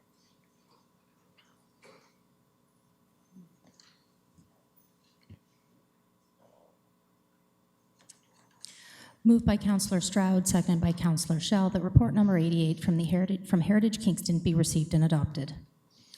So there are 4 items. First, I'm going to ask if anyone would like any separations of the items. Councillor Schell? Item 1, please. Okay, so we will first separate item number 1. The one thing that I will say here, looking at the 2 clauses, is that I'm going to rule the second action clause out of order. That is now being dealt with by the item that we just deferred. And in my interpretation, the second clause is contrary to the first. The first is asking to adopt the bylaw, and the second is asking to continue work on the bylaw. So I'm going to rule that second clause out of order. So we just have the first clause, so I will open up the floor to comments. Councillor Schell. Thank you, Mayor Patterson. I'm going to make an amendment request to this report to be amended as follows, and I believe staff have that. It's seconded by Councillor Stroud, and it has to do with some of the items that were brought up by Ms. Simnowich tonight and had been discussed at the Heritage Committee. To amend, number 1, the term principal facade be replaced with public facade throughout, and that recognizes the fact that a lot of buildings, the 3 sides are seen from the street, maybe even 4 sides at some time, so it just changes so nobody thinks that principal facade means only the facade that's on the street. It's what the public can see. And it's just gone too big. Okay. The second amendment is 4.5.2, materials. Synthetic materials such as vinyl or aluminum siding, concrete fiberboard, synthetic wood products, and exterior insulation and finish systems are not recommended on non-public facades. Right now it says they are recommended on non-public facades. It's supposed to have said not recommended. And part 3 is section 5 be amended to remove any reference to specific section requirements of the Ontario Heritage Act. So those were the 3 that Thank you. We asked to be amended. So thank you. So that's moved by yourself, seconded by Deputy Mayor Stroud. Yes. Any other discussion on the amendments only? Deputy Mayor Stroud. Yes, just to that third point, the rationale to that amendment is simply that the Ontario Heritage Act gets modified at time to time by the province, and that would force us to amend our bylaw repeatedly every time that happened. And if you take out the references to the act, we don't need to worry about that aspect. Okay, thank you. Seeing no other questions or comments, we will call the vote on the motion to amend. Please vote.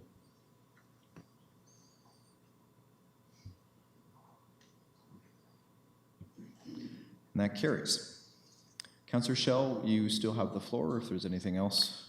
Nope, just I'm glad we're finally here at draft 5 at council and hope that this will be approved. Thank you. Thank you. Any further comments? We'll call the vote.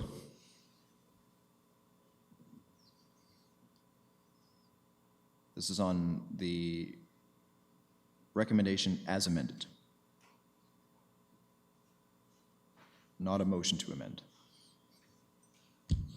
Point of order before we vote. Point of order? I just want to confirm that we're just voting on the first clause. And Yes, the this other is one's just the been first stricken. clause. Yes. Mr. Mayor, we're just going to modify that wording, and we can retake the vote on that.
Okay, so we will call the vote then on the motion as amended.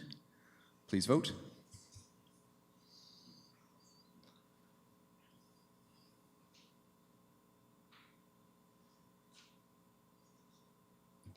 And that carries.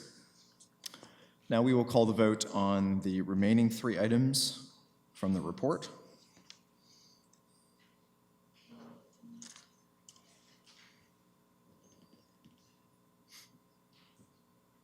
Please vote.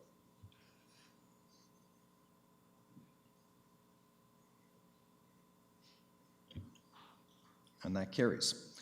Report number 89 from the Nominations Advisory Committee.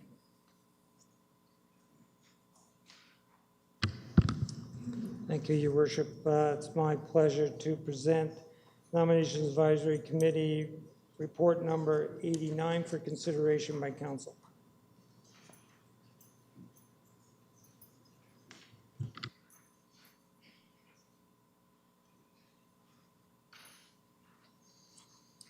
Moved by Councillor Hutchison, seconded by Councillor Holland, that report number 89 from the Nominations Advisory Committee be received and adopted. So there are 2 clauses, or 3 clauses rather. Number 1 is appointment to the Kingston Penitentiary and Portsmouth Olympic Harbor Visioning Community Working Group. The following 4 appointments be made to the working group for a term ending November 30th, 2017. Bruce Bursey, Michael Hull, David Jeffries, and Donna J. Morin. Clause number 2, affirmation of technical representatives to the Kingston Penitentiary and Portsmouth Olympic Harbor Visioning Community Working Group, that the following technical representatives be affirmed to the working group for a term ending November 30th, 2017. Rob McCrae from the CRCA, Marianne Davis from Canadian Olympic Training Regatta Kingston, Edward Grenda, Frontenac Heritage Foundation, Wendy Bellamy, Greater Kingston Chamber of Commerce, Murray Matheson, Kingston Accommodation Partners, Donna Gillespie, Kingston Economic Development Corporation, Violet Hebert, Kingston Economic Development Corporation alternate, Lou Grimshaw, Kingston Historical Society, and Donald Mitchell, Municipal Accessible Advisory Committee, David Greitmeyer, Municipal Accessible Advisory Committee alternate, Feline Dickinson, Portsmouth District Community Association, Tony Gokas, Queen's University. And then we have item 3, continued reach out to First Peoples. So we will call the vote on all 3 items.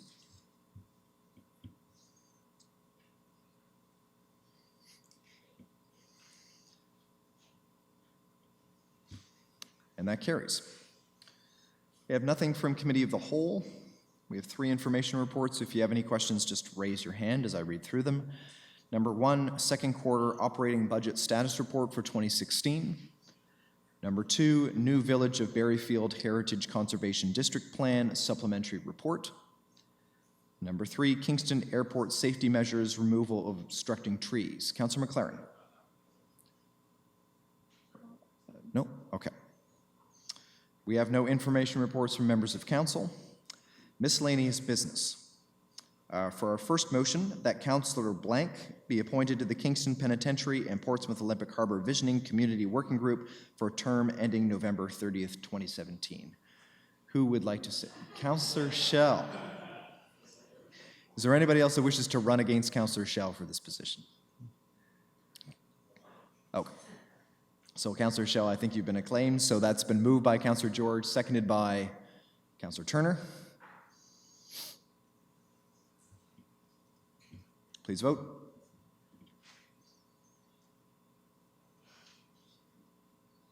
And that carries. Motion number 2, that James R. Marsden, First Peoples Technical Representative to the Kingston Penitentiary and Portsmouth Olympic Harbor Visioning Community Working Group be affirmed. Moved by Councillor Neal, seconded by Councillor Schell. Please vote. And that carries. Number 3, that is requested by Prostate Cancer Canada, Council proclaims September 2016 as Prostate Cancer Awareness Month in the City of Kingston.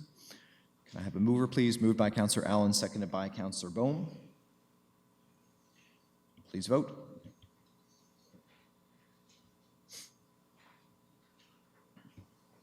And that carries. Number 4, that is requested by Culture Days Ontario Council approve the raising of the flag on Friday, September 30th, 2016 in Confederation Basin for the Culture Days 2016 launch ceremony in the City of Kingston. Moved by Councillor Bohm, seconded by Councillor Turner. Please vote.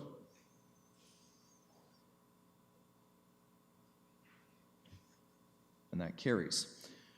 Number 5, that is requested by the Terry Fox Foundation, Council proclaims September 18th, 2016 as Terry Fox Run Day in the City of Kingston. Moved by Councillor George, seconded by Councillor Holland. Please vote.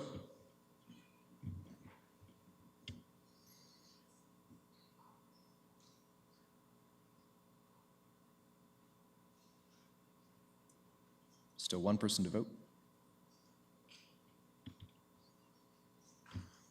That carries. We have no new motions. Notices of motion. Do have one in the addeds. Moved by Mayor Patterson, seconded by Councillor Holland.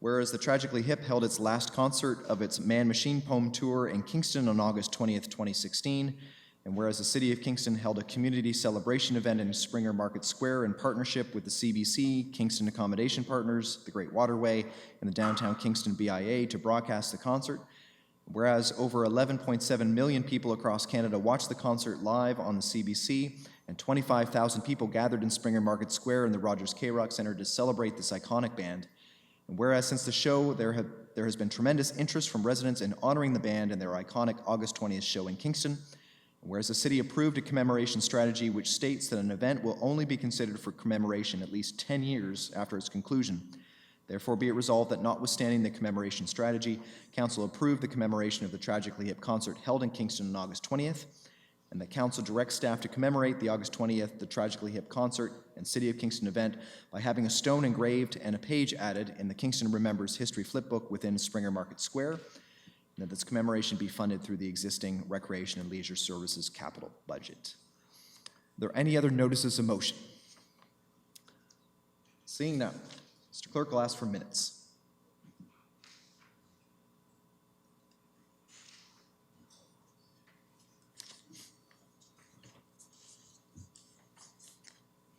Moved by Councillor Allen, seconded by Councillor Holland, that the minutes of City Council meeting number 2016-21 held Tuesday, August the 9th, 2016 be confirmed.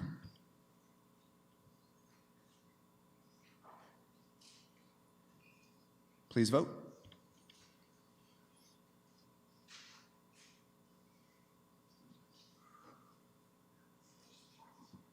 That carries. We have tabling of documents, number of communications. Is there any other business? Mr. Clerk, I will ask for bylaws.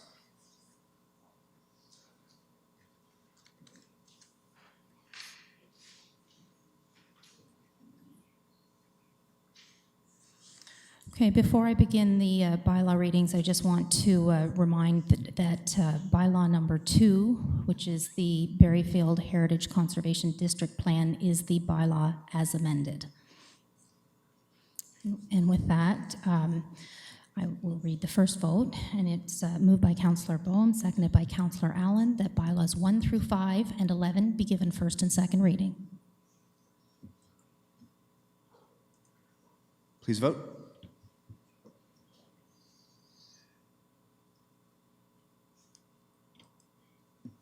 And that carries.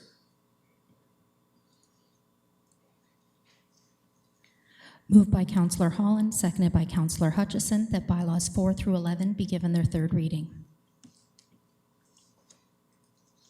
Please vote.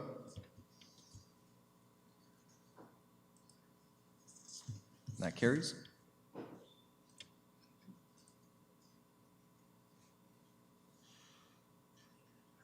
Motion to adjourn. Moved by Councillor Boehm, seconded by Councillor Turner. Please vote.